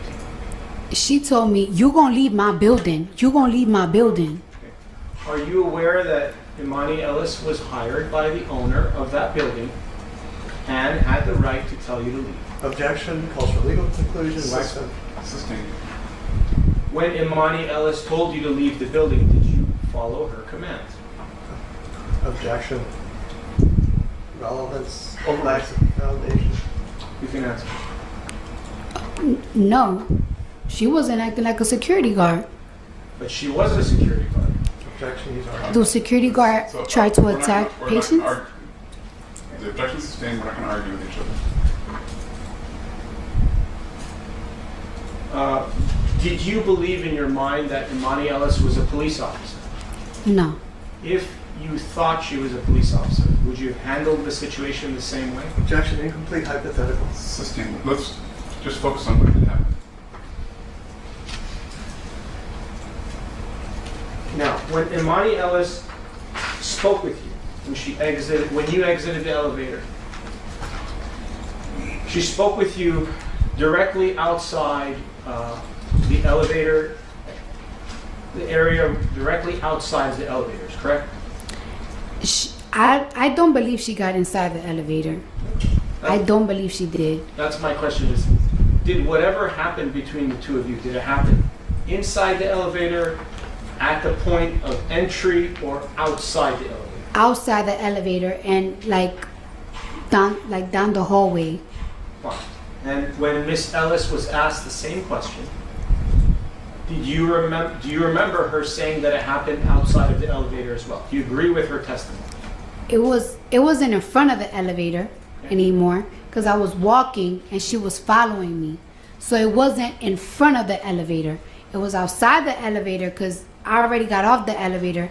I don't think she ever went inside the elevator because I felt her as soon as I'm walking. I felt her walking right behind me, and then she said something. She said, "Oh my God, Cardi B." That's when I turned around and she got the camera right here, like she recorded me. And I'm like, "Yo, why you recording me?" And she practically did admit that she recorded me because she said, "Oh my bad." So, And when she said, "Oh wow, it's Cardi B," or whatever you just said right now, when she said that, was that offensive to you? it wasn't offensive. I just kept power walking so I could avoid more contact, but she just kept following me. Okay. And isn't it true that sometimes when you're walking around, different people will say, "Oh wow, it's Cardi B," Yeah, because they get excited. yeah. And you had experienced that many times before you had that experience with Imani Ellis, correct? Yes. And the reason you didn't like it from her is because she was a security guard and you felt it was unprofessional for her to say that to you. Isn't that true? When she first said it, I didn't tell her nothing. I kept walking. Why couldn't she say it? Why? I never said she couldn't. Overruled. Okay. And she said it to you. She said it to me and I kept walking. What if she was not a security guard and she was just a random human and said, "Oh wow, it's Cardi B"? Would you have taken offense to that? Objection. No, Argumentative. Overruled. You can answer. I didn't even feel offended when she first said it. I felt offended when she kept following me. She recorded me, and you're supposed to be a security. You're not supposed to be recording patients going to any doctor, any. But again, That's what offended me. When she first said, "Oh my God, it's Cardi B," I just kept power walking. I didn't say nothing. I said something the second time she said it, and I turned around and I saw that she was recording me. And I'm like, "Yo, why are you recording me? Ain't you supposed to be security?" And she said, "Oh my bad." Then she kept following me, and now I'm getting annoyed. Like, it's like, you're the security guard of the building. No question pending. No question. All right, Counsel, I think that might be a good time to end because we've got some things that we need to deal with outside the presence of the jury. Yes, Your Honor. Ladies and gentlemen, we're going to resume right back at 9:30 again. Thank you for your patience today and your attention. We will see you tomorrow at 9:30. In the meantime, please do not discuss a case with anyone, including other jurors. Don't form any opinions or do any research. So now that was the end of part 1 officially. Way more interesting than our original part 1. So glad that we got to see the fireworks happen here and we can move on to the next part. But before then, let's summarize what happened in here to the point where the judge is like, I think we're just going to have to cut it because we're getting nowhere in a hurry. So this part starts with do you have any experience fighting, martial arts, any kind of this? She says no, defending yourself, so you would just be freestyling. Yeah, pretty much, objection, all this stuff. Would you use your left hand, right hand, or both? Why? Because you really need it to be her right hand for it to match up with that picture. And she keeps saying that she's left-handed and keeps harping on that. So you got to prove that she would fight this way, that she did use her right hand, or else it doesn't make sense how she got a mark on her left cheek. If anything, she would need to be suing the receptionist who got in front of Cardi facing the plaintiff and who she received a scratch while Cardi says she didn't receive any injury. So we have 2 people who are injured, and it's the plaintiff and the receptionist. And those 2 individuals were facing face to face with each other. So either Cardi was just wailing from both sides, trying to claw at her to claw the plaintiff on the right side of her cheek or on the left side of her cheek, which means it would have had to come from the right side, and also scratching the receptionist in the process. It just doesn't track for me. Then we just keep going in circles with things no one's contested before, but now they're contentious and now everyone's still agreeing. Did this happen inside the elevator or outside of the elevator? No one has ever asserted it happened inside of the elevator. She has said from the beginning, she walked out of the elevator and passed her while she was on the phone. She heard her say, "Ooh, that's Cardi, which pretty much, that is not unbelievable. Most people would do that. And then she goes from walking one direction, turns around, and then Cardi alleges that she's following her. And she turns around and they're face to face, meaning the guard had to have turned around at some point since allegedly they had crossed paths going the opposite direction. It wasn't like they both were walking in the same direction, like she got out of the elevator and the security guard was already going in the direction that Cardi was going in. Apparently it was going the opposite. So how are we going to the opposite directions? Then when Cardi turns around, the security guard is facing her. If the security guard is not the one that turned around and was following her, or at least facing her direction. And at some point I wrote a note that was just, everyone is repeating now. Like, this is just repetition of everything that's already been covered. And it doesn't feel like any ground has been gained by the prosecution whatsoever. And then transitioning to, well, you're a celebrity. Why can't she say that? Why can't she be like this and that? Again, you can't pick and choose. You can't have her not be a security guard with no authority and treat it just like a regular fan, and also be treated with the authority and respect and title of a security guard, because you're mad Cardi is trying to hold her to that standard of, you're a security guard. You absolutely should not be doing this. And why does that matter? Why is it different here? The context is you're in a hospital with protected private information, which she had the office shut down their practice early in order for her to be the only one there at that time. That was her expectation walking into that building that day. So of course, if you make all these preparations ahead of time to avoid this exact interaction, and as soon as you get off the elevator and walk towards your doctor's appointment, you hear, "Oh, is that Cardi B? Okay, I'm just gonna keep my head down, I'm gonna keep going, whatever," turn around, and then she's right there. You are doing the exact thing that she tried to avoid, and now it looks like you're pointing your phone at her and you can do anything with it. If you have a video, you can absolutely profit off of it. So it's not absurd or irrational for a celebrity to be upset that a very private, sensitive information and event that they took precautions for is now potentially being filmed by a stranger who is supposed to be surveilling and protecting the building, not surveilling, recording, and harassing patients. And then that leads back to where we just wrapped up of the, if she were an ordinary person, would you have taken offense? She says no, but I still think yes, given the context in which they were. If she were on the street, she probably wouldn't have had an issue, and she definitely wouldn't have an argument to expect privacy in the public open space street area, yada yada. And then you're going to try to no questions pending her. Well, who knows when there was no question pending, because your last question was literally, would you have taken offense if she wasn't a security guard? So she repeated her whole story again.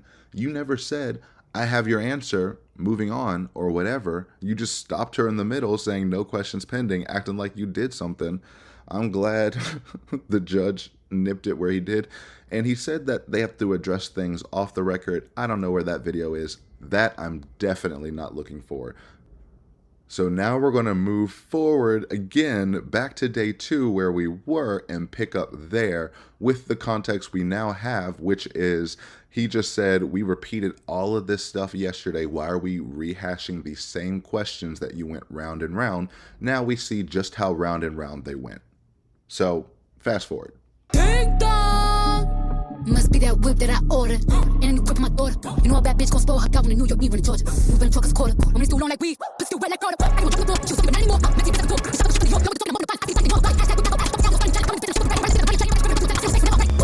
Ain't you supposed to be security? Tell it to Why? her now. Go ahead. Huh? Say it again. Say it. Objection, Your Honor. You want me to say it to I her want face? you to tell it to her face what you said on that day so she can hear it for The herself objection again. is sustained. And, Your Honor, do we have civility in the Yeah, courthouse? why don't we just take the temperature down a little bit? If you have actual questions to ask her, please do so. It's not the time to argue with her. What were the words that you used when you got off the elevator to this security guard who's no longer a security guard at this time? Objection, argumentative, and also covered yesterday. It's been covered several times, so it's asked and answered. It's objection sustained. What did you tell Amani Ellis yesterday? You need one.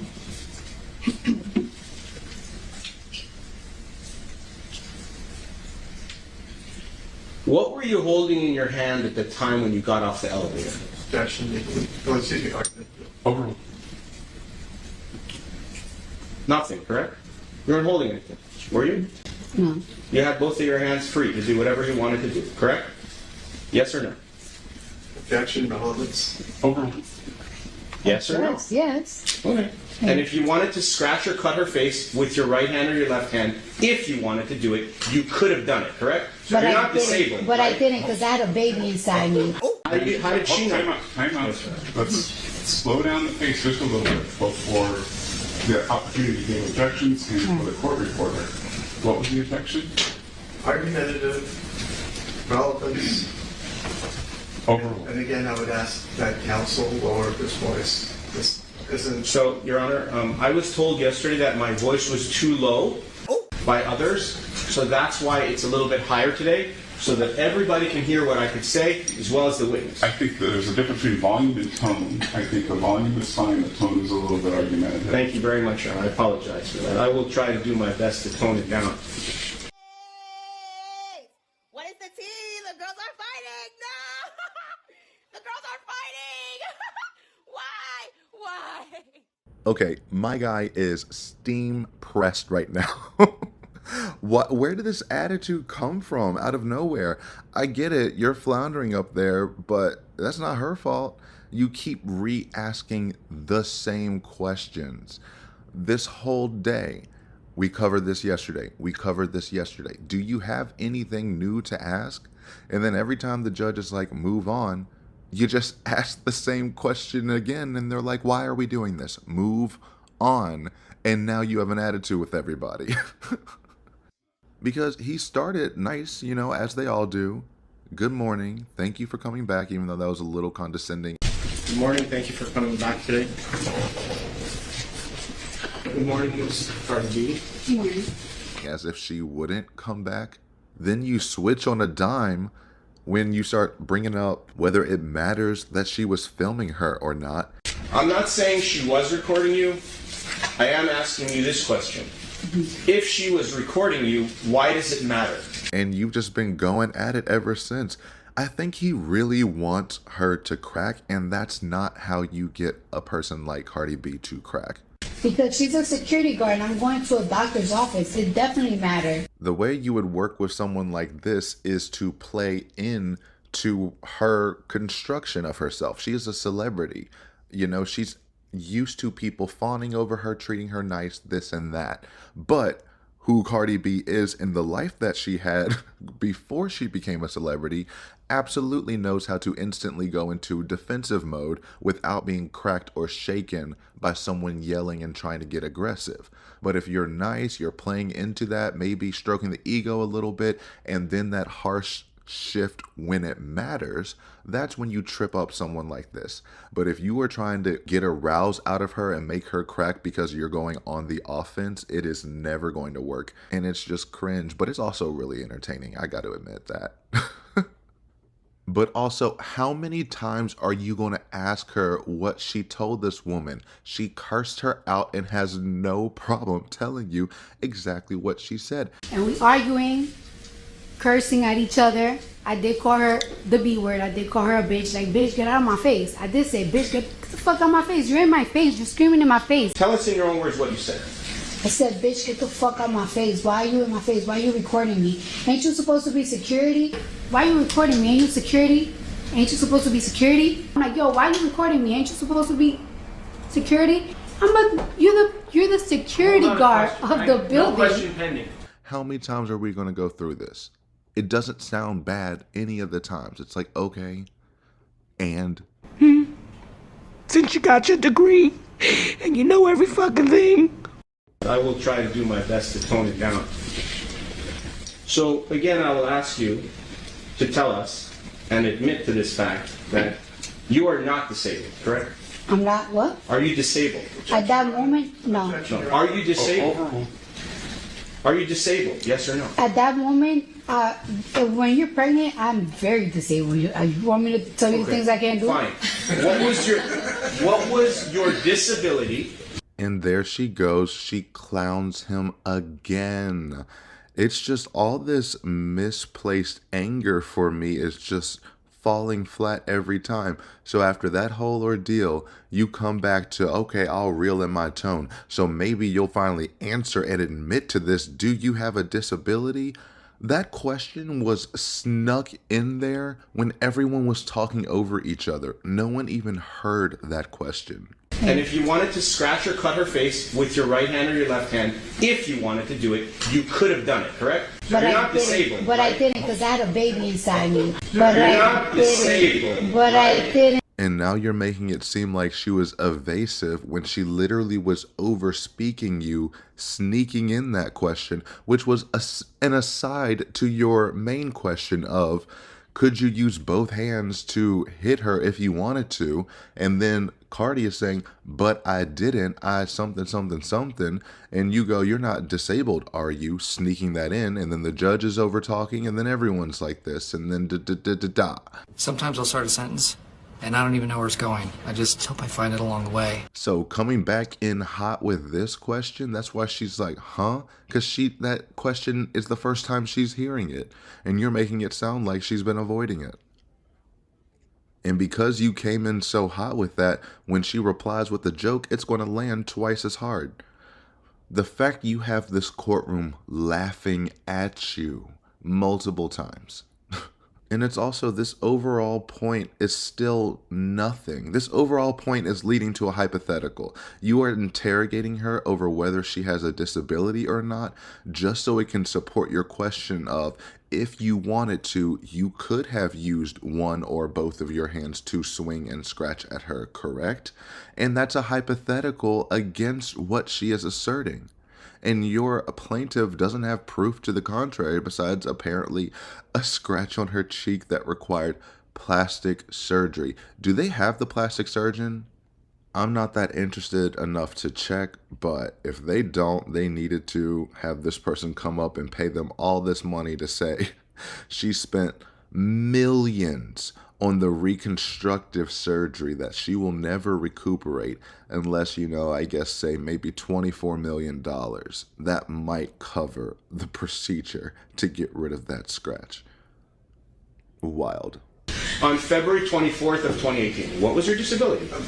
I was pregnant. I couldn't protect myself, even if I wanted to. She's like twice my size. No problem. Let me ask you this. How many Counsel, months pregnant were you? you? Need to wait for the answer. Okay, yes. Are you done, man? How many months pregnant were you? I was around 13 to 12 weeks. Months? 4 months? 3 months? 3 to 4 months. Fair enough? Did you have a bulging belly? No, I didn't. Did Miss Imani Ellis know that you were pregnant? Objection calls for speculation. Do you know if Imani Ellis knew that you were pregnant when you walked out of that elevator? No, I didn't know. But she knows that I'm a patient. When you're a patient to go see a medical anything, you shouldn't even try to fight nobody. You don't know what disability they have. Okay. Now let me ask you this question. When you say you were disabled, were you disabled in your upper extremity, your arms? Were your arms disabled? The reason I'm asking is I want to make it very clear for everybody that your arms can go up and down, and they could go up and down now, and they could go up and down on that day as well. You agree to this? Objection, argumentative, asked and answered in a different way, and I guess that's fine. I'll let you can answer this once. Please don't ask it again. If my arms were disabled? No, my arms weren't disabled. No. Can you raise your arms up? Objection, Your Honor. Can you? You don't have to do it physically. I'm saying, are you able to do it? Yes. And on that day, you were able to do it as well. Correct? If I wanted to, yes. Okay. That's all I'm asking. Aside from your disability of being 3 to 4 months pregnant, did you have any other disabilities? No. No. Do you have a disabled placard? Are you legally disabled in any way? Why don't you move on, counsel?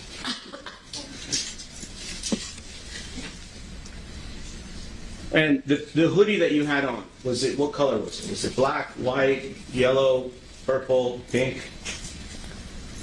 I really don't remember. And was the hoodie over your head or Yes. no?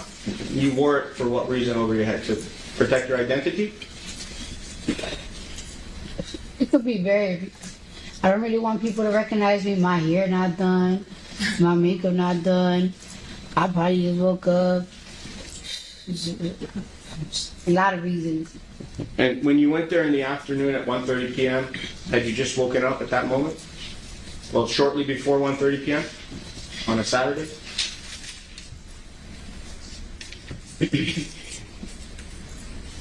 Objection, relevance. Sustained.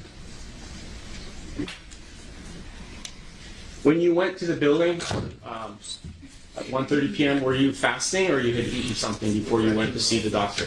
Sustained. Why are you asking if she was fasting? That makes absolutely no sense and is irrelevant to all of this. Did she ever assert that she was fasting and that's why this happened or something? No. This questioning is so disjointed. He's now trying to harp on her being like, oh, you say you're disabled. Oh, what's your disability? Were you 12 weeks pregnant? How many months is that? This isn't a math test, right? You're the one who's throwing out the numbers. Do the math yourself. And it doesn't really look great for a man to try to undermine pregnancy in such a way and to, I don't know, you're the one who brought up disability. Those words never left her mouth. And now she's saying, well, since you're putting those words in my mouth, being pregnant can be a disability at that time, which it can be. Pregnancy can completely change your body, and it's different for every individual. So yes, it is not absurd to claim that when you are pregnant, you have different abilities and disabilities that you did not have prior to getting pregnant. None of that is still relevant. But you go on, I still can't believe you said when you say you were disabled, as if he's not the one who proposed that. Anyway, were your arms disabled? No, my arms were not disabled. Can you lift up your arms? Well, no, I'm not asking you to lift them up in here, but you were, because that question makes no sense otherwise. Were your arms disabled? The judge is like, fine, I will let you ask this one question, ask it once. She says, no, my arms were not disabled. Well, could you lift them up? That's what that would mean. Why are you trying to harp on it? This is not the serve or the point that you think it is, and it just looks so bad. And then to double and triple down on, well, do you have a disabled placard? Just completely undermining and trying to belittle her answer that you forced her into giving. And then did she know you were pregnant? What does that matter? What does that matter? As if because the security guard didn't know you were pregnant, it's okay that she came after you out of left pocket? Is that the justification? Because no. Cardi was right. It doesn't matter if she was pregnant or not. That's not how you treat patients. And then going on to, were you wearing a hoodie? What color was the hoodie? Why does that matter? Who cares about the color of the hoodie? Did you have it over your head? That's a little more relevant. Were you trying to conceal your identity? Then that could inform about your motivations or your mindset there. If you were trying to conceal your identity, odds are you're going to be more irritable when you think someone is trying to expose that identity. But no, you focused on the color. And she said, well, I never know how I might look. And if I had just woken up, oh, so you went in at 1:30. Did you just wake up beforehand? What is your angle here? You just really don't like her, and it's coming off terribly. Now, when you saw Miss Imani Ellis and you got out of the elevator, I'm not asking who did what. I'm asking, was there any contact between you and her of any kind? What that means is fingers to fingers, shoes to shoes, knees to knees. Any contact between you and Imani Ellis of any kind. Was there? Yes or no? No. So she didn't touch you, correct? No.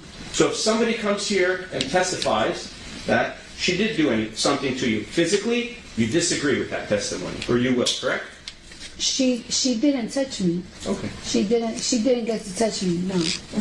She was going to touch me, but she didn't get to touch When you me. say she was going to touch you, how do you know that? You Because assume? we were chest to chest at one point. So then your chest did touch, right? I'll say that, but you did say when I got off the elevator, Okay. we walked a little bit. That's when we got chest to chest. When we got off the elevator, we didn't do no contact. I understand. So here's how we're going to do this. The date of the incident is February 24th of 2018. You agree? Yes.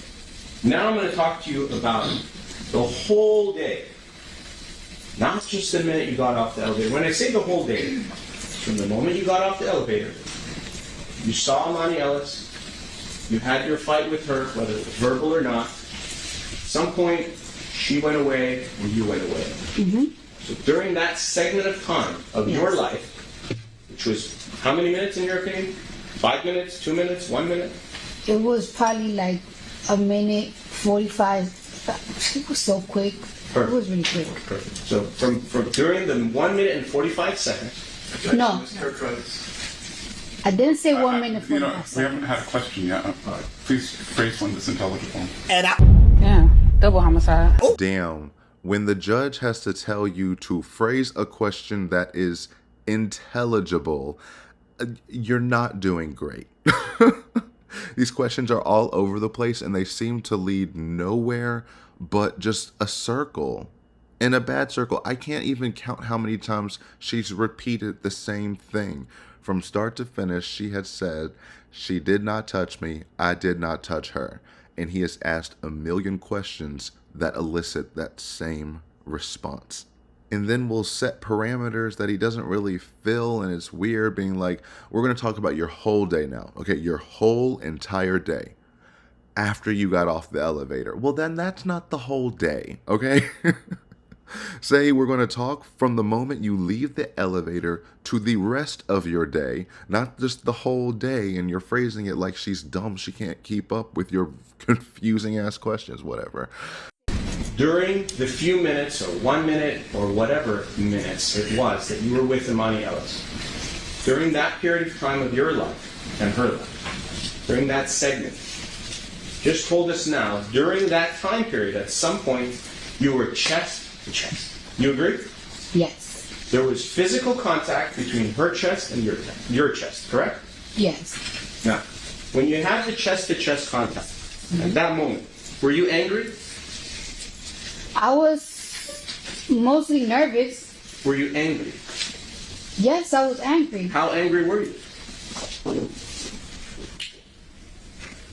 Depends on the level of angry, to be honest with you. Let's talk about the levels. I'm going to go from a scale of 1 to 10. On the scale of 1 to 10, what was the level of your anger when you were chest to chest with this person? Objection. On the date of the incident. Sorry, objection taken this. You were at a high level of anger when you were chest to chest with her, correct? Objection, regulated.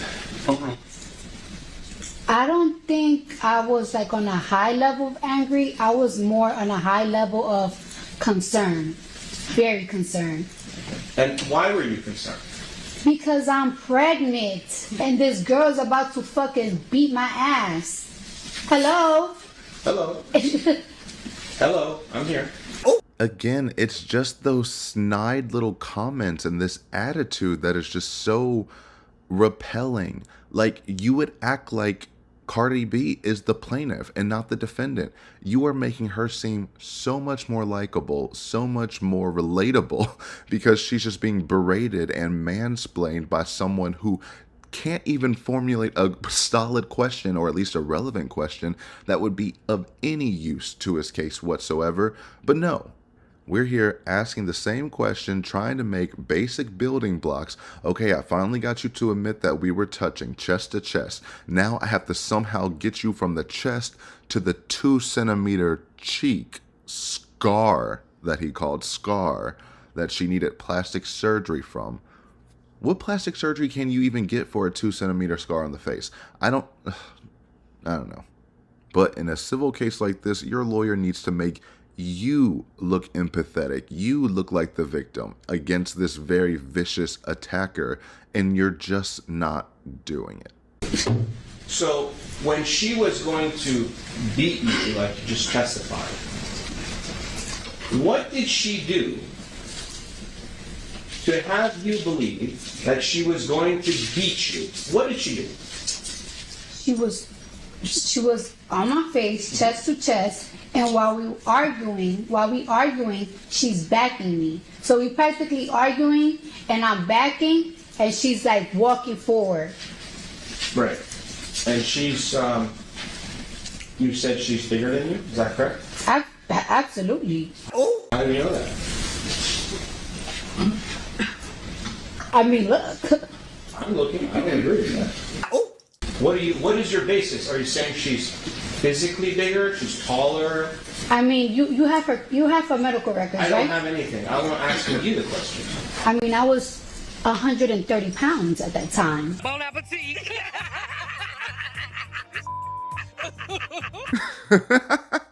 I know that's right. Let them know. I was 130 pounds. So you tell me. I mean, her response is smart. You have her medical records. You know how much she weighs. You know what she looks like. I personally don't really know. I think I've seen some pictures of her, but I haven't really looked her up. But damn. Cardi is dragging this girl. Why do you keep asking this question? She has made it clear that she thinks this girl is big. I'm thinking to myself, like, this girl is big. You said she's bigger than you? Is that correct? Absolutely. How do you know that? I mean, look. She's big. She got big black boots on. And I'm like, damn. And could be threatening.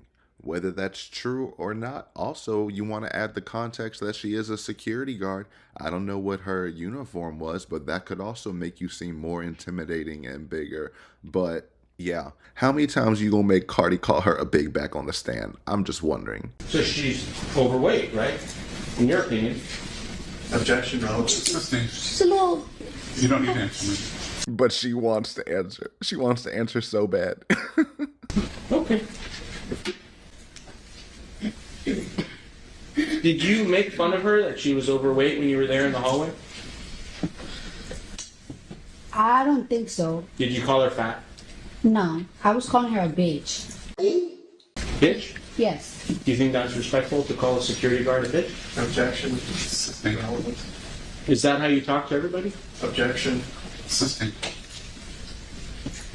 Now, you said you felt, I don't know the words, let's go back to it. Did you feel scared, threatened, afraid at the moment your chest was touching? Absolutely. You were scared? Absolutely. And you had your cell phone on you, right? I did, but she's in my face. That's fine. Just focus on the question and just answer. Did you use your cell phone to call Karan Newton, your security guard, who was downstairs, or the police? Objection. Did you call anybody for help? Overruled.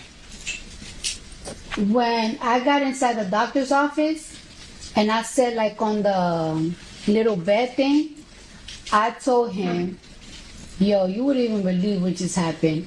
Meet me downstairs when I leave. I'm gonna call you when I leave. Okay. If you were really scared and really afraid, isn't it true that you could have called your security guards to come upstairs and help you? Or you could have called the police. That was a possibility because you had your phone in your hand, correct? Objection. Compound mischaracterizes the testimony that the phone was in my hand. Assisting.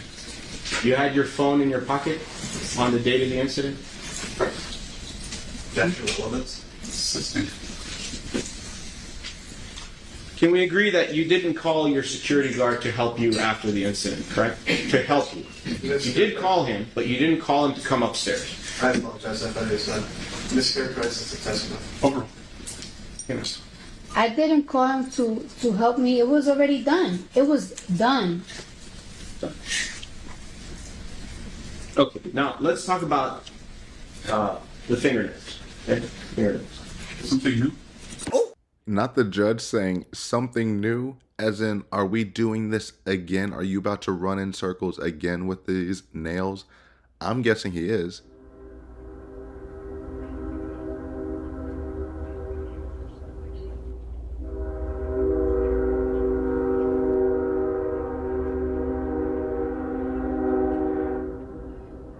Even Linda the Train had to come in on that one because what are we doing? We're going back through this again. And again, now he's flipped this. You would think he's a prosecutor trying to, I don't know, because now he's putting the onus on her. Well, if you were scared, why didn't you call for help? She's still telling you there was no physical altercation. She felt afraid, and that's why she was verbally responding the way she was. But she says no one touched anyone. So why is she trying to call for help? You're trying to attribute a motive that does not comport with the story that she is asserting. That story would work better on your plaintiff. If you were so afraid, if you got hit, why didn't you call for backup? If she wasn't leaving when you wanted her to leave, why didn't you ask anyone else for support? The receptionist came out, the doctor came out, why didn't you get everyone else to help? But I guess Cardi did say that she tried to frame it as saying Cardi came after her, but then the receptionist got in front of her and was still, I don't know. It's just reading sloppy, and I keep waiting for the gotcha moment. Because if there isn't one, why are you suing for $24 million? Well, I want to show a couple of things about the fingernails. So, this side of the ruler, okay, is 2 centimeters. You need to bring it closer, or can you see it from there? Objection, Your Honor, you went over this yesterday. I'm sorry. 2 centimeters. You know the size of 2 centimeters? How big it is? That's an answer, I yes. have like an understanding of how it would be. Yeah. 2 centimeters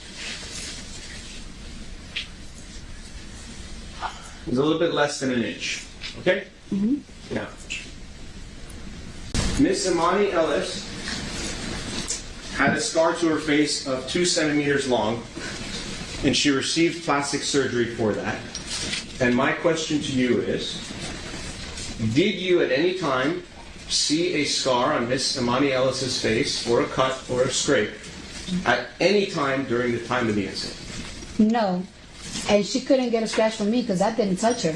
I understand that's what you're saying. I get it.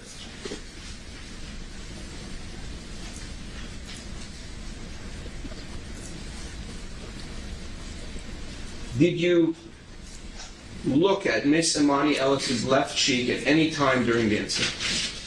Did you specifically look for that because you thought there might be a scar on her face? Or did you not look? Object. Compound and relevance. Did you look at Miss Imani Ellis's face when you were arguing with her at the time of the incident? I was looking at her face, but I wasn't looking like, she got a pimple on her face? No, I wasn't looking at her details or anything. So if she had a scar on her face or cut, you wouldn't be able to know because you weren't focusing on it, right? Objection, calls for expert testimony. Relevance. Sustained. Counsel, she's a fact witness. She didn't see a scar. Why don't you move on? Exactly. Yet again, the judge ordering you to move on. She's a fact witness, not an expert witness, because the objection was expert testimony. Cardi B is not trained in pattern recognition of scars. She's not a trained observer to notice what that is. You need to be able to get an expert up there and say, oh yes, when I'm looking for a scar on the cheek, we look for this, and this is how we know it is present, and yada, yada, yada. You can't just ask a random person, I know you were in a fight, but were you looking for her scars while you were looking at that? What? Like, is he trying to get her to say yes because that means that you know that you made contact if you were looking for a scar on her cheek? She keeps saying there was no physical contact. She doesn't even believe there was a scar that was caused by her, so why on earth would she be looking for one? He's coming off as someone who tries to tell the full story through one witness, their star witness. They think this is the one people are going to be paying attention to the most. So they try to fit in all these points that this witness just can't answer. And it just looks like you're all over the place. I get you're trying to paint all this context. She's not the right witness to answer half of these questions. Because at this point, even if you do get her to slip up in something, it's not going to hit that hard because the jury's going to be sitting there like, yeah, I'm really confused too. If she decides to backtrack and provides a response that makes more sense than what you were just called out for, I'm more likely to believe that. That's me personally, and I imagine some other jury members like that would agree. I don't see any world where the plaintiff wins this. You testified yesterday that when you go to get your nails done, you tell your nail person to be careful not to make your nails too sharp. Do you remember saying that? Yes. Do you tell them that every time you go to get your nails done? Objection, relevance. Sustained. Did you tell your nail person that before you had your nails done, just before this incident? I didn't have to because of the shape. So the shape that I had that week, it wasn't like a shape that is like harming. It was like a square coffin shape. So it didn't have like no points or like sharp edges and stuff like that. I mean, there's pictures of me of that week everywhere. So Do you have a picture now with you? Do your attorneys have it? Yes. The nails that you have on now, are they sharp and pointy? I don't consider them that. No. You consider them pointy? No. Can those nails that you have on now, can they become sharp to the point where they could cut somebody if you were to scratch them? Relevance. Sustained. Did you see any skin or any blood underneath your fingernail after the incident? Any of your fingernails? There was no physical incident for me to even see nothing like that. That's not what I'm asking. I'm saying if you saw anything. No. Okay. Did any of your fingernails break after the incident? No. All 10 of them were in perfect condition? Yes. When you went to see the doctor, Dr. Finke, did he look at your fingernails? Did he go over that with you? No. You even bring it up to him? No, I just told him like it's like, this is your security? This is your security? Besides your chest to chest touching, did anything else touch? No.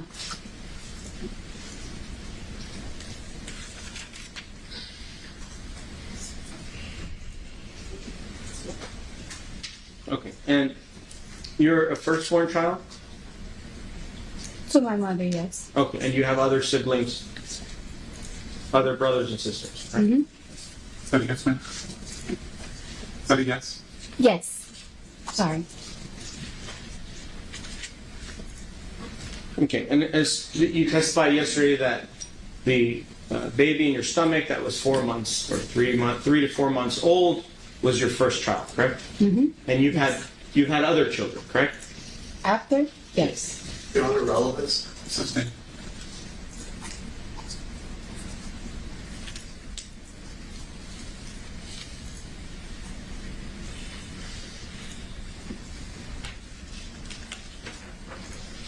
Okay. Now, back to the words.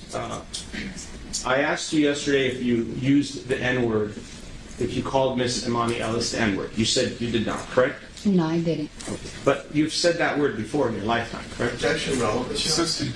And in your music, you actually say it many times, correct? Objection, Counsel, relevance. move on. First Amendment. Nope. Yet again, we have reached another microaggression. Congratulations. You are just awful at this.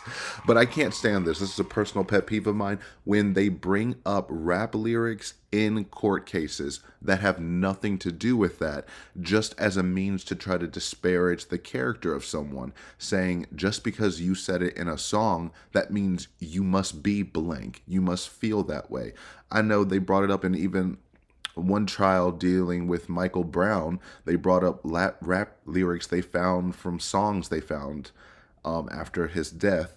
And it's like, oh, so because he wrote lyrics one time that made you think such a way, that means he deserved to be killed by a police officer randomly while unarmed. No, because it's kind of trying to submit this idea that anyone who is in this rap hip hop field, once you enter court, no matter what happens, you earned it because you talk about these things in your music. Separating the art from the artist, lyrics and rap songs have nothing to do with the actual actions of the artists themselves. And you don't see that standard applied to any other type of musical genre and stars when they enter into the legal system. They don't pull up country song lyrics saying, well, you talk about drinking, alcoholism, domestic violence, breaking all these laws, this and that. Does that mean you do that all the time? No. It's very microaggressive and it's meant to evoke a certain image. And maybe a few years ago, a decade ago, this would have worked, but I do not think this is going to read the way he thinks it's going to read. And then these questions are going all over the place. I'm still shocked that they can be this disjointed. So out of nowhere, well, not out of nowhere, but we're talking about the sharpness of the nails. Could they cut someone if you wanted to? Okay. Well, did you look for blood under your nails afterwards? If the woman has said from the beginning there was no contact, why would she, one, be looking for the scar on the plaintiff's cheek, two, be looking for blood under her nails? It's, again, you're trying to ascribe a motive she has not admitted to whatsoever. Well, when you were in the doctor's office, did you look under your nails? No. And then you go from that and pivot to your child, you're the firstborn, right? Why are we doing that again? That was like your first group of questions yesterday. Why are we asking if she's the firstborn and then asking, was the baby in your stomach the first? We have gone through all of this time and time again. Well, have you had any other children? Yes. None of this is relevant. Then you say, okay, back to the words. Great. I guess this is somewhat relevant because we got to get to this emotional trauma that she suffered of a black woman calling another black woman a racial slur like the N-word. I don't know. I don't buy it because there's a difference. There's a nuance. And people are like, well, words don't mean things. Slurs don't mean things. Anyone can say anything. And if I can't say it, why can you? Just no one should be able to say it. No, context changes things, and words mean things coming from different mouths. So if everyone wants to know, why can't white people say the N-word and why can't other people say other people's slurs, is because of the history attached to the word in the context of the mouth that is delivering it. Due to the undeniable history of slavery over 400 years, that word, that slur, attached to a white face and white body has meant danger, violence, death, and destruction towards a community. It was a word that was meant to incite fear. And certain times when you heard that slur, it meant danger. It meant something bad is going to happen. And at its lightest, most purest form, it meant true and utter disrespect at its lowest form. The meaning of that context doesn't just get erased by time. And I guess like an easier comparison people can grasp onto just because it's closer in time are descendants of the Holocaust. Imagine you had a descendant of a Holocaust survivor and a descendant from a Nazi family. Now, this person who found out that their family were Nazis completely disavowed them, disgusted with their history, are not anti-Semitic at all, do everything they can to try to combat that and do all the right things in this hypothetical. Let's just say that. In no realm does the K slur coming out of that mouth not hit different than if it came out of a different mouth. You shouldn't be using the slurs anyway. However, hopefully that context makes more sense because of the history that person carries with them, whether it was their fault or not. And in this case, and in most cases, was not their individual faults. They are attached to the context that they carry with them and the power and the weight of their words when they speak them. Similarly, when black people say the word to other black people, and when other races say their slurs to their same race, that history is not attached to it. So it's not inherently violent coming from a non-white mouth. There's also a saying that a black person has never killed another black person for being a black person. Black people have killed each other over anything. Shoes, bad glances, misunderstandings, anything. But rarely, if ever, has a black person killed another black person merely because of the fact that they were black. And there's a difference because other races, white people have killed black people because they are black. Other races have killed other races simply because they were another race. So that context really changes things. So you're trying to, I guess, define Cardi and make it seem like she's not a black woman, even though the black diaspora is vast. Maybe she is not African American, but she is still a black woman, Afro-Caribbean. Sometimes Dominicans try to draw a line, but I mean, facts are facts. So I'm really not buying the emotional injury aspect of this lawsuit the same way as if Cardi were a white celebrity who hurled that at a black security guard, which would read different in my mind. That's just my personal opinion. Okay, I'm off my soapbox now. Do you know what the word ghetto means? Objection, Your Honor. Oh my gosh, literally can't go 2.5 seconds without another microaggression. Get it together. This is as obvious as can be, and it is cringe AF. Just, you know what the word ghetto means? Ugh, let's see where this is going. Did Miss Imani Ellis call you ghetto? I don't remember. If someone called you ghetto, would that make you angry? Objection, relevance. Me? Yeah. If somebody calls me ghetto? It depends on how you're using it, but I don't really feel offended if you call me ghetto. Did Imani Ellis tell you that you're stupid? Your Honor, relevance. Overruled.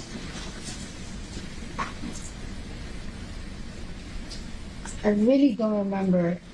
She did. She was cursing at me though. What were the words that she used? You're gonna get the fuck out of my building. You're gonna get the fuck out of my building. I can do whatever the fuck I want. And then it's like when I was telling her, cause like, why you recording me? She's like, it's my fucking phone. It's my phone. You're in my building. That's what she was telling me. And she was like, she also was saying like, cause I don't give a fuck who you are. I don't give a fuck who you are. Okay. And you remember her telling you that? I remember that. Those exact words? Yes. And did that make you angry? Yes. Absolutely. Okay. When you get angry, you black out and maybe not realize what happens next? Your Honor, relevance. Do you know if you blacked out on the date of the incident? At any time?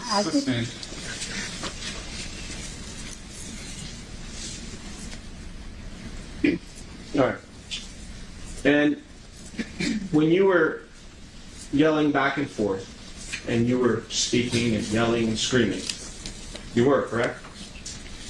Excuse me? You were yelling and screaming at each other, Yes. correct? And you're doing that.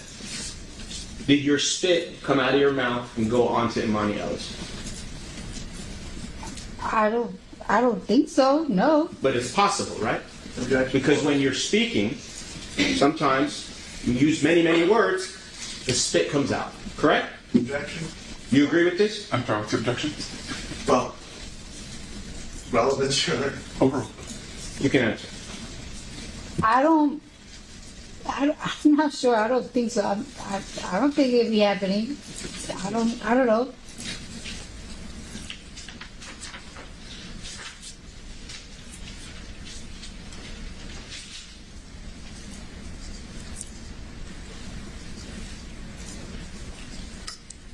Could it be that Miss Imani Ellis was not recording you with her phone? Objection. Is that a possibility? Objection called for speculation. Aside from what you've just told us now about the recording, is there anything else that you have? Any other testimony about how you know Miss Imani Ellis was recording you with her phone? She told me when I told her, why are you recording me? She said, oh, my bad. Practically apologized. Did she apologize to you? If you say, oh, my bad, when I'm telling you why you're recording me, to me, that means you're recording me. And it's right there, right now. It's on my face. Well, not on my face, literally on my face. I'm trying to be as detailed as possible, but she had it right here on her chest, like this. and when Miss Imani Ellis told you to leave the building, you refused to leave, correct? Correct. And at that point, you were trespassing, correct? Objection, Your Honor. Sustained. Where did you go? Did you leave the building? Did you go to your doctor's office? Where did you go next? To my doctor's office. And where did Miss Imani Ellis go? I don't know. Did she see you walk into the doctor's office? It's actually false speculation. Assisting.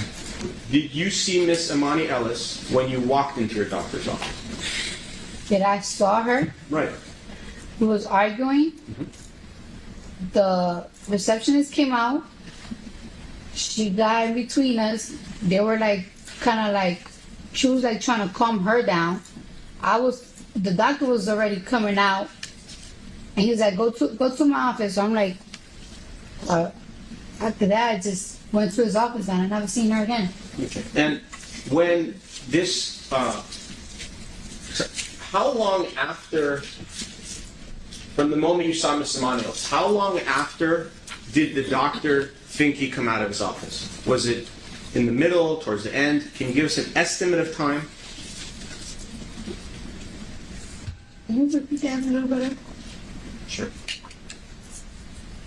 So, just for argument's sake, I'm going to estimate the time was 2 minutes. I'm not saying it was. It could have been half a minute.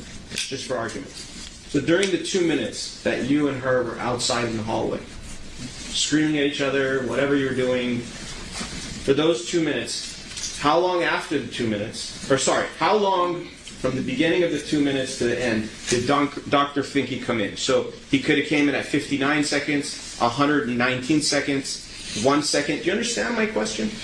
But it wasn't 2 minutes though. Time out.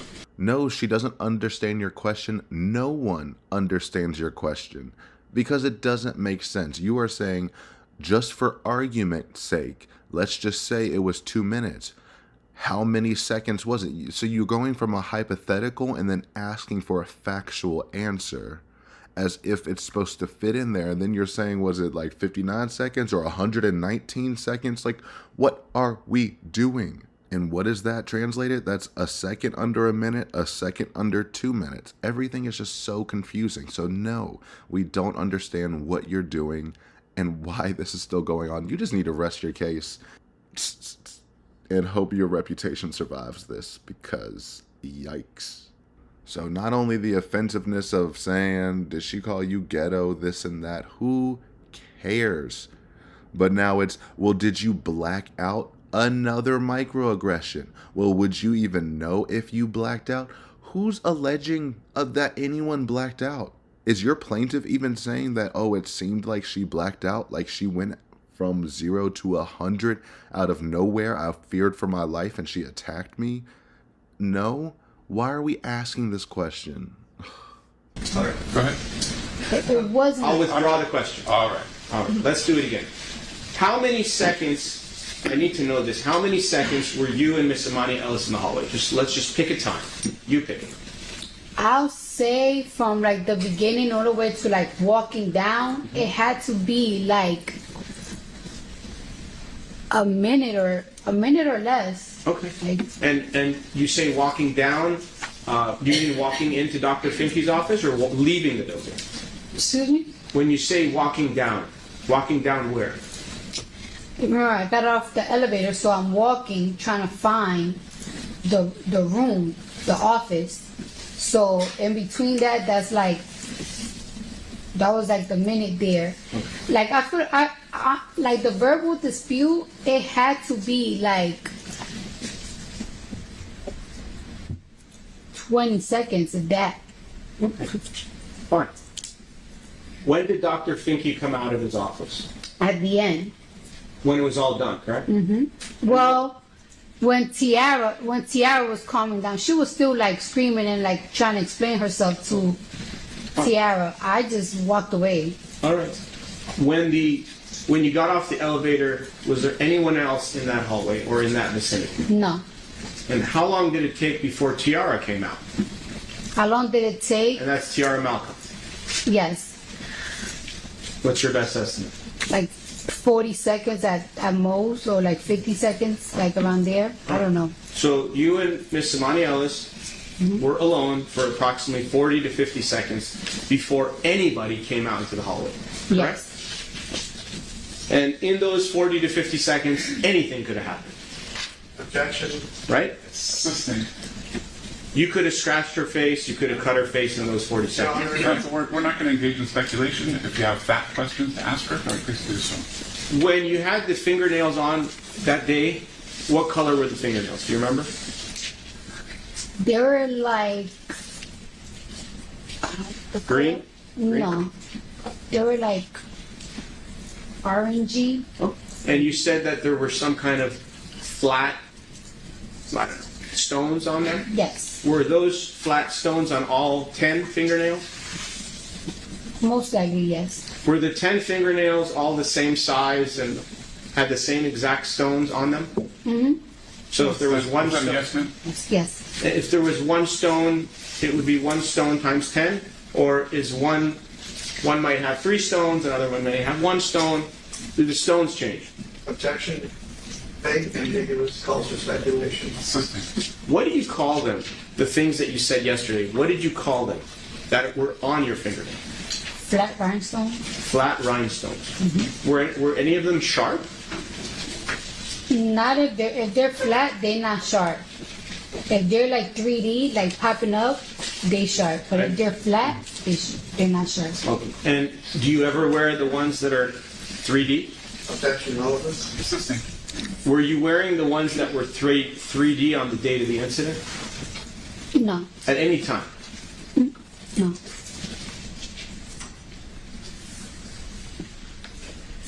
And how do you know that those rhinestones that are 3D, how do you know they're sharp? And why did you just tell us that now? Counsel, why are we talking about things that she didn't testify she was wearing?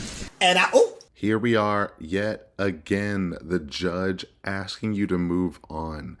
And you can tell he's getting even more annoyed because he's starting to talk to him how he talked to him when the jury wasn't there, but now just being open in front of the jury. What are you doing here? You are trying to get her, still you're trying to slip her up in things that she hasn't testified to. She says, my nails, the rhinestones on there were flat. And you're like, well, the sharp ones, how do you know they're sharp? Why does that matter if she's not asserting that they were on there? If you have proof to the contrary, you need to bring that out. If you don't, why is every question about speculation? What if, it could have been, could it be possible? Maybe you did do this. Why are we here? It's really late at night and this is getting annoying at this point. I just want this to be done because this is going nowhere. Absolutely nowhere. Do you remember how many rhinestones were on each fingernail? If it was 1, 2, or 3? Objection, ask an answer. Sustained.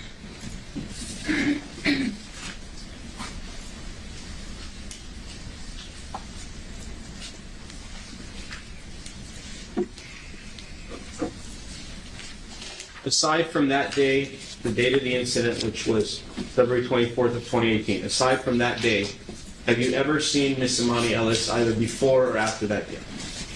No, honest truth, I wouldn't even recognize, like, I totally forgot how she looked until I came here again, like.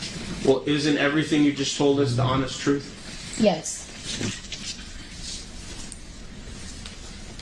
Now, when Miss Tiara Malcolm came outside, she came outside with about 40 to 50 seconds, and she came out first, right? Mm-hmm. How long after that? Yes. How long after that piece did the doctor come out? Because he came out after her, right? They didn't come out together, did they? Tiara? I withdraw. Okay. Piece of time. But anyway, when Tiara Malcolm came outside, did she come by herself or with the doctor or someone else? She came out by herself. So how long after she came out did the doctor come out? He came out like 4 to 5 seconds later, 3 seconds later. Okay.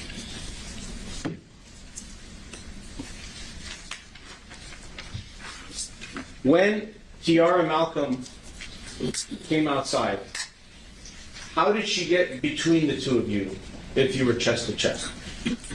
Finally, the first good question I've heard in seemingly ever. Finally, this is a good question. How did someone who you've established earlier on came in between you two? Now you're saying you were chest to chest. Did y'all separate? If you did separate, why did you separate? How did you go from chest to chest to where there's enough space for the receptionist to get in between us? Did she break you all up? Or was there that natural gap? How was that gap created? Did you strike her and then she stepped back and that's what called the receptionist to come out here? Maybe that's an argument. He's not making it well, but at least it's better than the effing nails. Okay, I decided not to be lazy and I'm just adding in the receptionist's testimony here.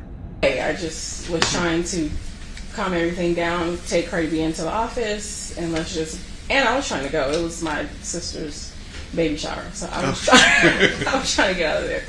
But I mean, that wasn't on my mind then. But just to calm the situation down and get her into the office. How did Ms. Ellis respond?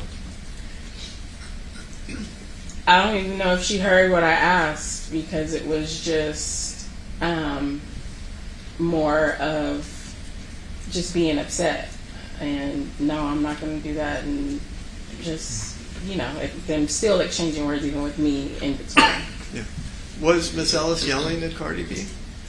I mean, it was pretty loud for me to hear. It was still the same volume from when I could hear them while I was in the office down the hall. So I would say so. Was Miss Ellis cursing at Cardi B? There was definitely curse words, yes, on her end. When you were there, did Miss Ellis attempt to strike Cardi B? There was hands going while I was in the middle. I know no one landed, or I was, I didn't even realize, I guess because my adrenaline, that I had a mark on my forehead. So besides me getting a scratch, nobody, as far as them two, hit each other. Who scratched you?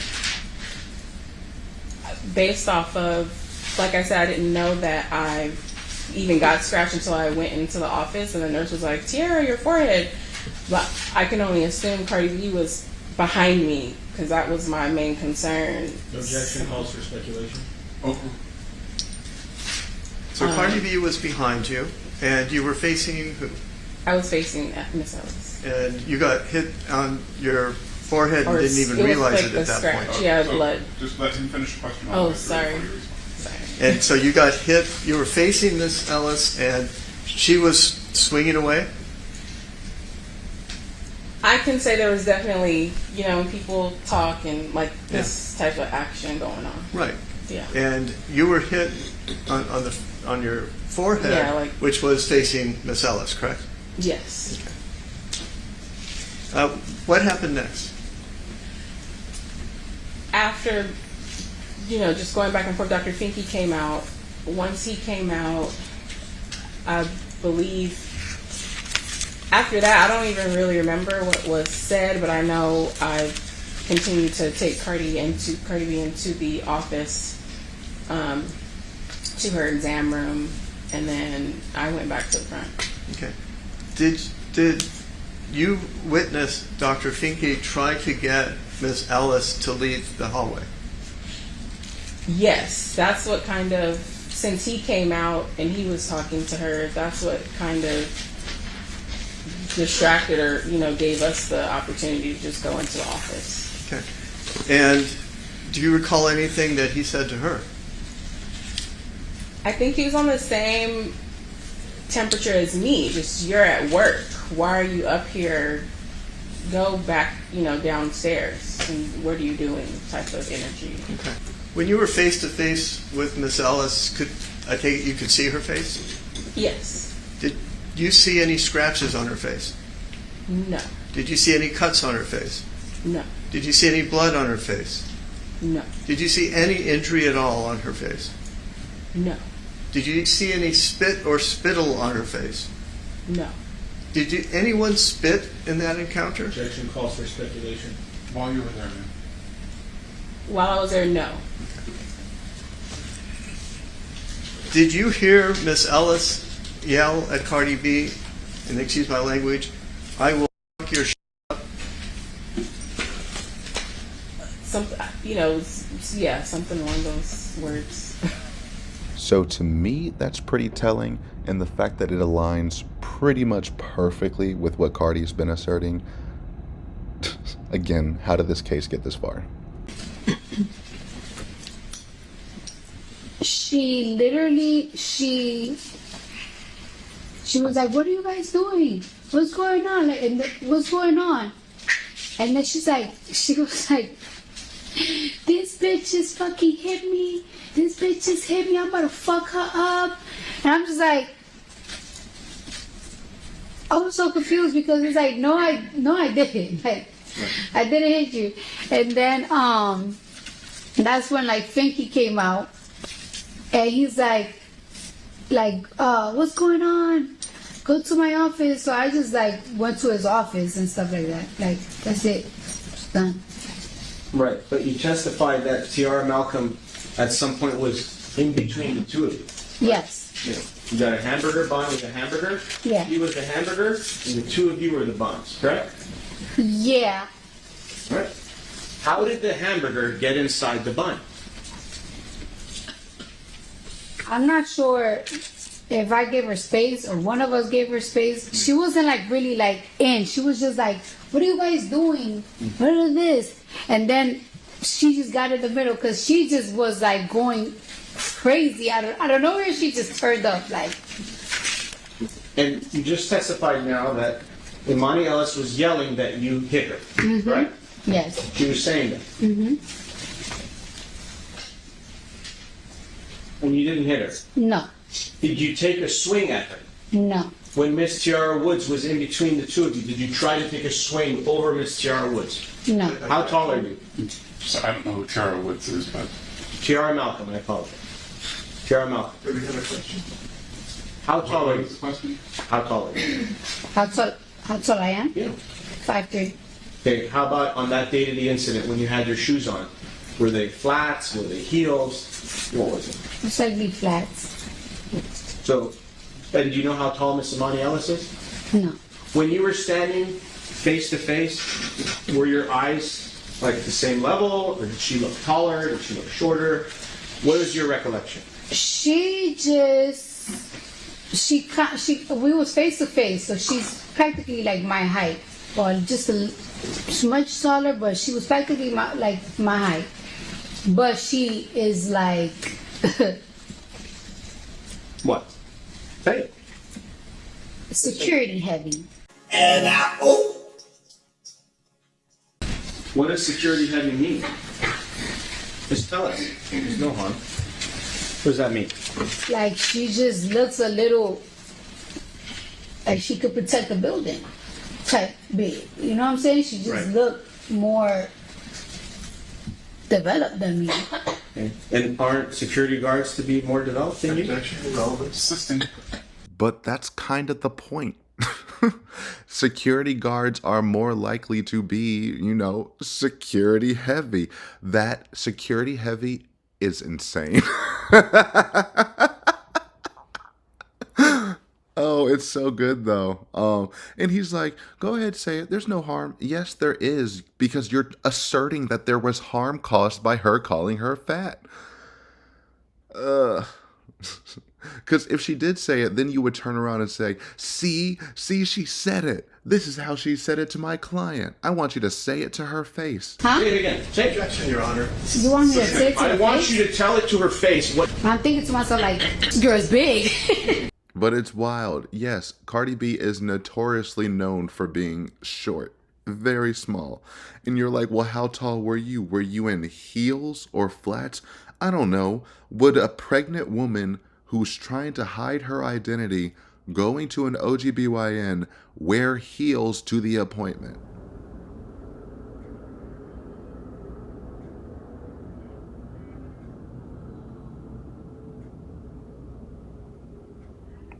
Paulina the Plane says no.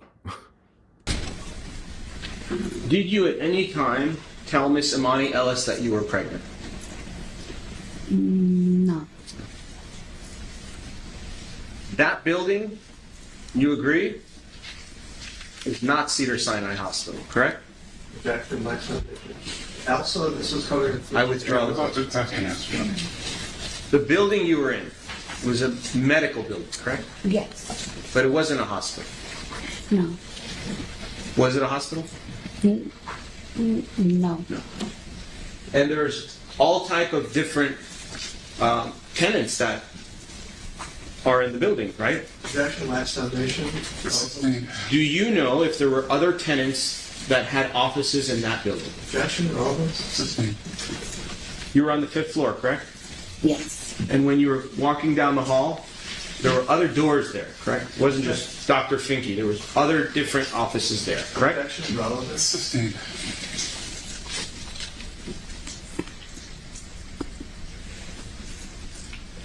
When you were getting angry, did you believe that your anger would harm your baby? Objection, relevance. Sustained. When you went to see Dr. Finke, did you tell him, I got so angry right now, something happened, whatever you told, is it harmful to my baby? Did you ask him? Sustained. Counsel, do you have anything in? Counselor, do you have anything new? Exactly, Judge. He's just cycling. He's spiraling. If you're done, just be done. That is fine. Get out while you're behind. But you want to just keep digging, so you keep circling back saying, well, did you tell her you were pregnant? No. She's not the one asserting anything. Then you say, well, you're not at this other hospital, the hospital that is the contact information for the doctor. We've been through this. Well, did you know there were other tenants in the building? Okay, so I didn't know this. It wasn't actually a hospital, just has doctor's offices in it, which then changes the context of a lot of things for me of if you're just a security guard of a standard public building, unless it's private property and you just say leave, then she doesn't have an immediate obligation to leave. Yes, she should, but it's not one of these my way or the highways, I'm going to arrest you myself. If that happens and it's that big of an issue, she needed to call the police, but she didn't. She waited 7 years and decided to sue for $24 million. Not that she waited 7 years, but this is what you have. 7 years of preparation. And these are the questions, the same exact questions we keep going through. And you're running out of steam completely. So you're saying, were you concerned that your anger was going to harm your baby? Were you concerned? Did you tell your doctor that you got so angry, and is that okay for your baby? Why would she think that? Whoever asserted or even posited that idea and concept that she was worried her emotions and their effects on her baby? You are grasping for straws. $24 million worth of straws. Earlier, well, I'll withdraw that. Did you post anything about the incident of February 24th, 2018 on the internet? Objection, relevance. Overruled. I think I said something because around that time she did went live and said something, and my fans caught it, and she was just practically saying like all of these lies about me and stuff like that, and I was like, I did not touch that girl at all. I never really got into details about it. I just. And when she was posting things, she was telling other people that you assaulted her or hit her or did something physical, correct? Objection, relevance. Overruled. Yes. And then you replied and posted things as well, correct? Yes. Do you remember what you posted? It was. I don't think I posted something. I'm not even sure if it was a comment or like if I did like a live or something. It had to be quick. I was like, that's a fucking lie. Fuck out of here. Trying to get some money. What was that? I said, that's a fucking lie. Fuck out of here. He's trying to get some money. Who's trying to get some money? She is. How do you know that? Because she sued me for $24 million. Did you sue her? No. Could you have sued her? Objection, relevance. Sustained.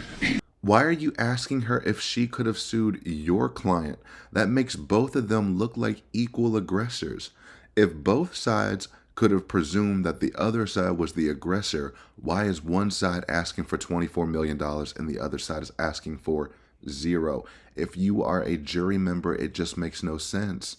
And he was almost getting to some relevant questioning. Did you post after the incident? What did you say? Oh, you mean right after the incident, she was also posting that you hit her? So from the moment that someone else saw you, the receptionist and the doctor, she has held the consistent story that you hit her. And then she went on to tell as many people as possible on live, yada, yada, yada. You know, that at least builds more consistency for the plaintiff's side. And then you derail. Well, couldn't you have sued her too? Why didn't you do that?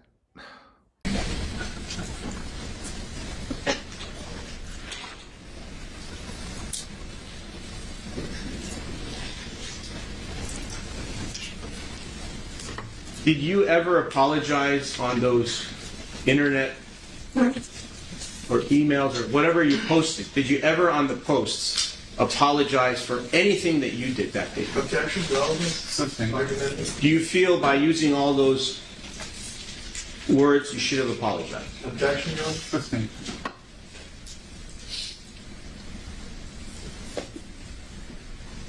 Are you aware that your security guard spoke to Imani Ellis in the lobby shortly after this incident? Are you aware of that? My explanation. Oh, I'm not aware of that. He didn't tell me he talked to her. Okay.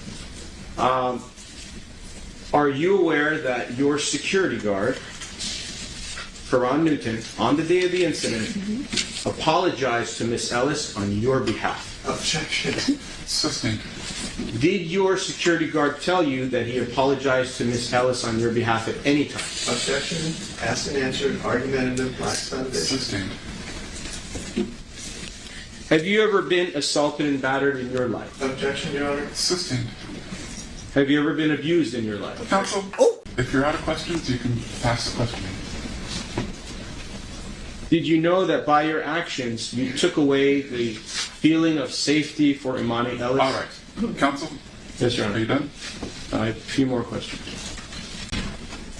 Happen to be fact-based. Yes, Your Honor. This judge has had it with him at this point, and I think we all have. I've said this a million times. What are we doing here? He almost got to a relevant line of questioning. Almost. And then immediately abandoned it.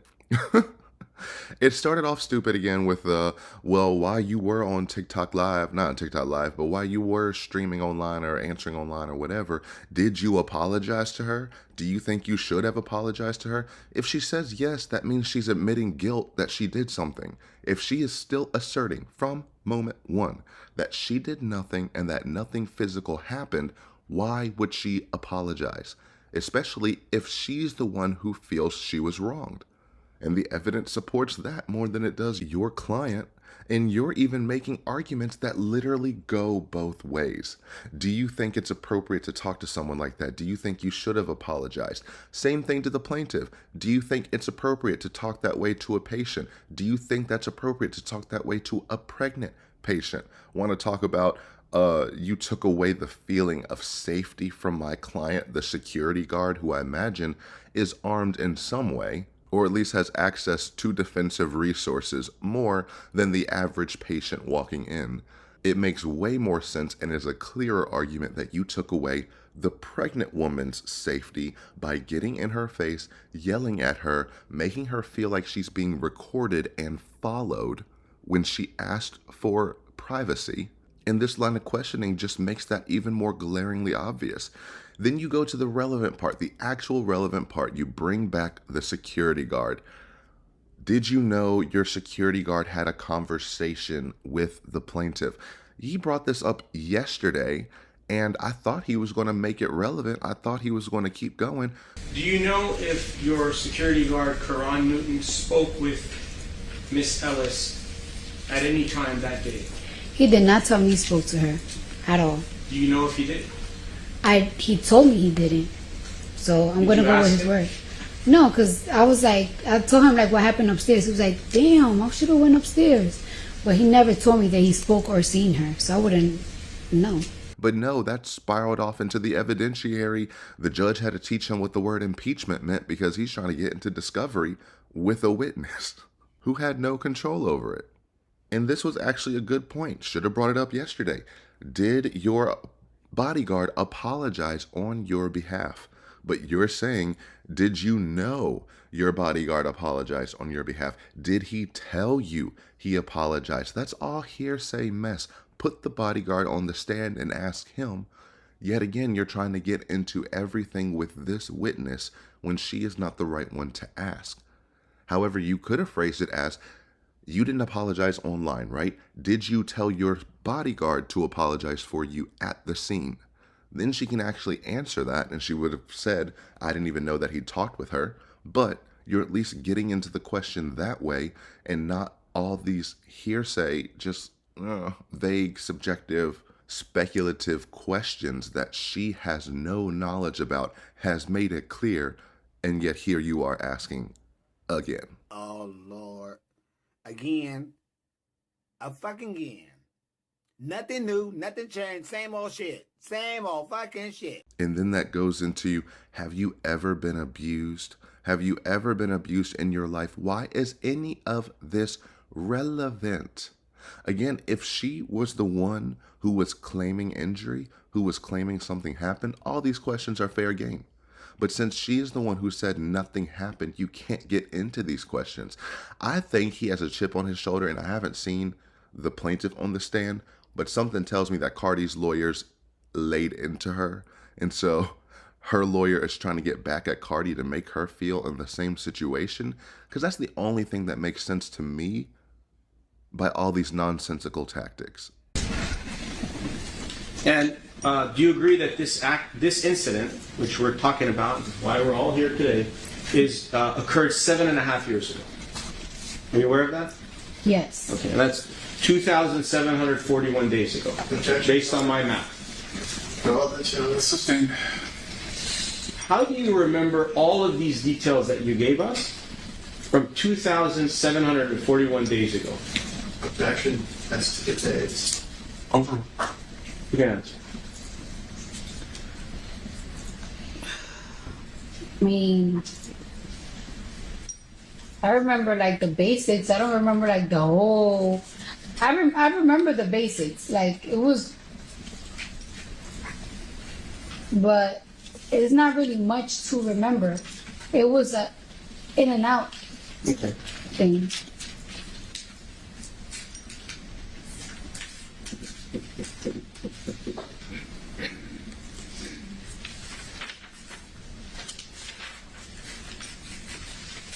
All right, and have you ever used your nails to scratch yourself? Like if you get a bug bite? Have you ever done that before? Objection, Your Honor. Relevance. Sustained. Give it up, my guy. Move on. Did you have any jewelry on you at the time of the incident, whether it was on your hands or your neck? Objection. That's the answer. Relevance. Sustained.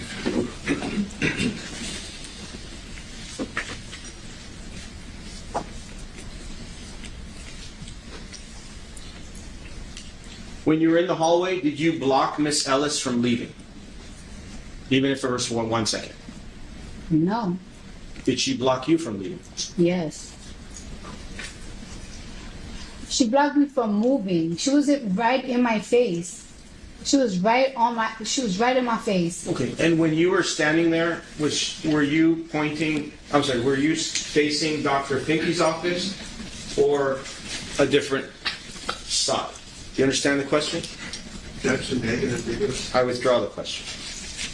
When this whole thing happened, did you start to move around in a circle, or were you standing physically the same spot the whole time? Objection. That's the answer. I think we covered this. Sustained. When you say that she was blocking you, were you facing towards Dr. Finke's office? Yes? Objection. That's the answer.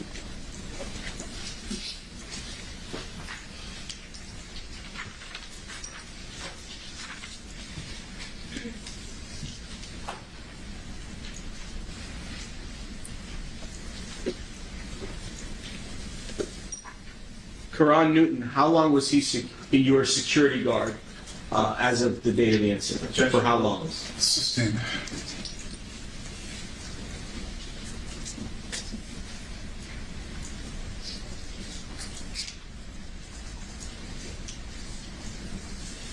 Would you consider yourself a peaceful person?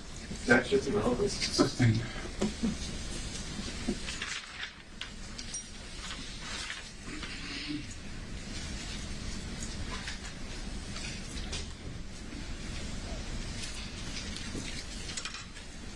And after you saw Dr. Finke, you spent about 15 minutes with him, you left the building, correct? Yes. When you left the building, did you see Imani Ellis as you were exiting?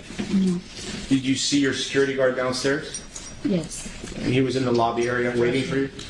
That's the answer. Sustained. Okay. And when you left the building, you went to the parking lot, or was the car waiting for you outside? That's your relevance. Sustained. Yeah, at this point, he has lost all confidence from the court, and the court has had it. Will not give him any leeway to go down any irrelevant path. He wants him to be done like yesterday. Because again, the questions are going nowhere. He said 7.5 years. Okay, now we got clarification. 7.5 years. But with the dumbest question, well, if this happened 7.5 years ago, how do you know what happened? How does your plaintiff know what happens? How does your client know what happened 7.5 years ago? Are you going to say it's because of the emotional trauma and the scars that have lasted with her to this day over a 2-centimeter scratch, allegedly? Bringing that up just highlights how useless this whole thing really is. And just scatterbrain, then go into the questions of, were you wearing any jewelry? We've covered this. Did she try to block your way? Did you try to block your way? I don't think any of them ever asserted that the other one would not let them leave the situation. To my understanding, the plaintiff actively followed Cardi B, and Cardi B actively turned around and confronted her. How long did you have that bodyguard? Completely irrelevant. The bodyguard was not there. You had a little bit of something with and he's just trying to make it run. Your bodyguard apologized to my plaintiff. That means you're guilty. I gotcha. What? Did the bodyguard testify? I don't know. But he's going to have to be your smoking gun witness to make any of this somewhat relevant. And are you a peaceful person? Please shut up. We are done with this. I swear, if he asks one more irrelevant question, I can't.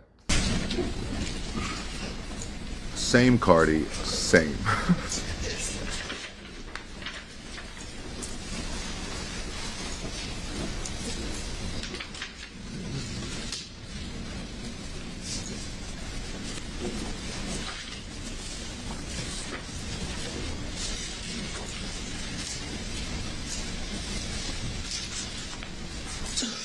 Aside from Tiara Malcolm and Dr. Finke and Imani Ellis, who were in that hallway, were there any other people there? No. Did any other doctors come up to that floor? No. You're sure? Absolutely. How are you sure? Sustained. When you were in the 5th floor, did anybody come from the stairwell up to hear what happened? If you know. Do you know if anyone did? I apologize. I thought you were done. I'll withdraw it. I will ask it differently. When you were up there outside the hallway with Imani Ellis, did you see anyone else, whether it was a security guard, another doctor, or someone else, come up from the stairwell, which was close to the elevator area?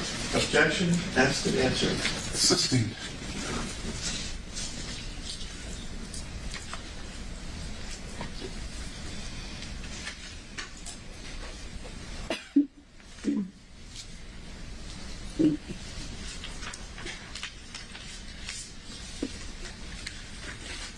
I forgot to ask you one thing about when you were chest to chest. Did you ever touch Imani Ellis's face or nose with your finger?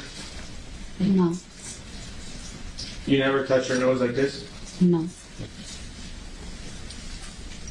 Thank you, Your Honor. What? That's it? That's how you're ending this? After all of the... Anytime you cannot discuss the case with anyone, including other jurors, no calling the accused or doing research. We'll see you at 10:50. Wow. So after all of that, that's how we end? Your last big mic drop question, the one that you want the jury to leave with is, did you put your hands on her face at all? No?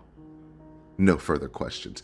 Wow, this was terrible. One of the worst direct examinations. I forgot this wasn't cross. One of the worst direct examinations ever. Meaning now Cardi's lawyers get to get up on cross-examination and rehab all of this, with also leading questions.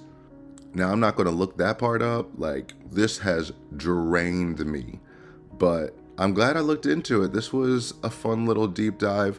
These questions were still a mess. I don't even remember these last couple questions because they kept like getting objected to for not being relevant. He kept trying to make things that weren't things, and it kept getting more and more cringed, and I just begged for it to stop.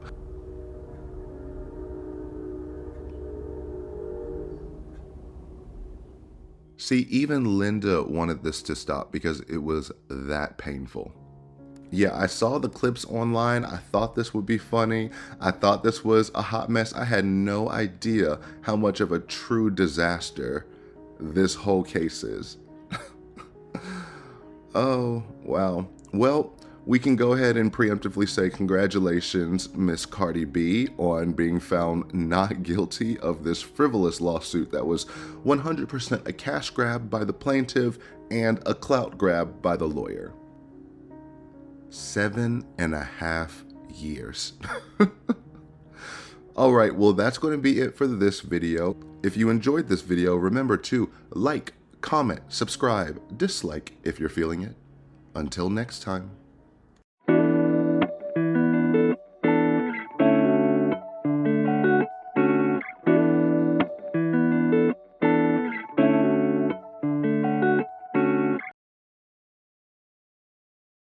Miss Ellis told Cardi B multiple times, I am not recording you.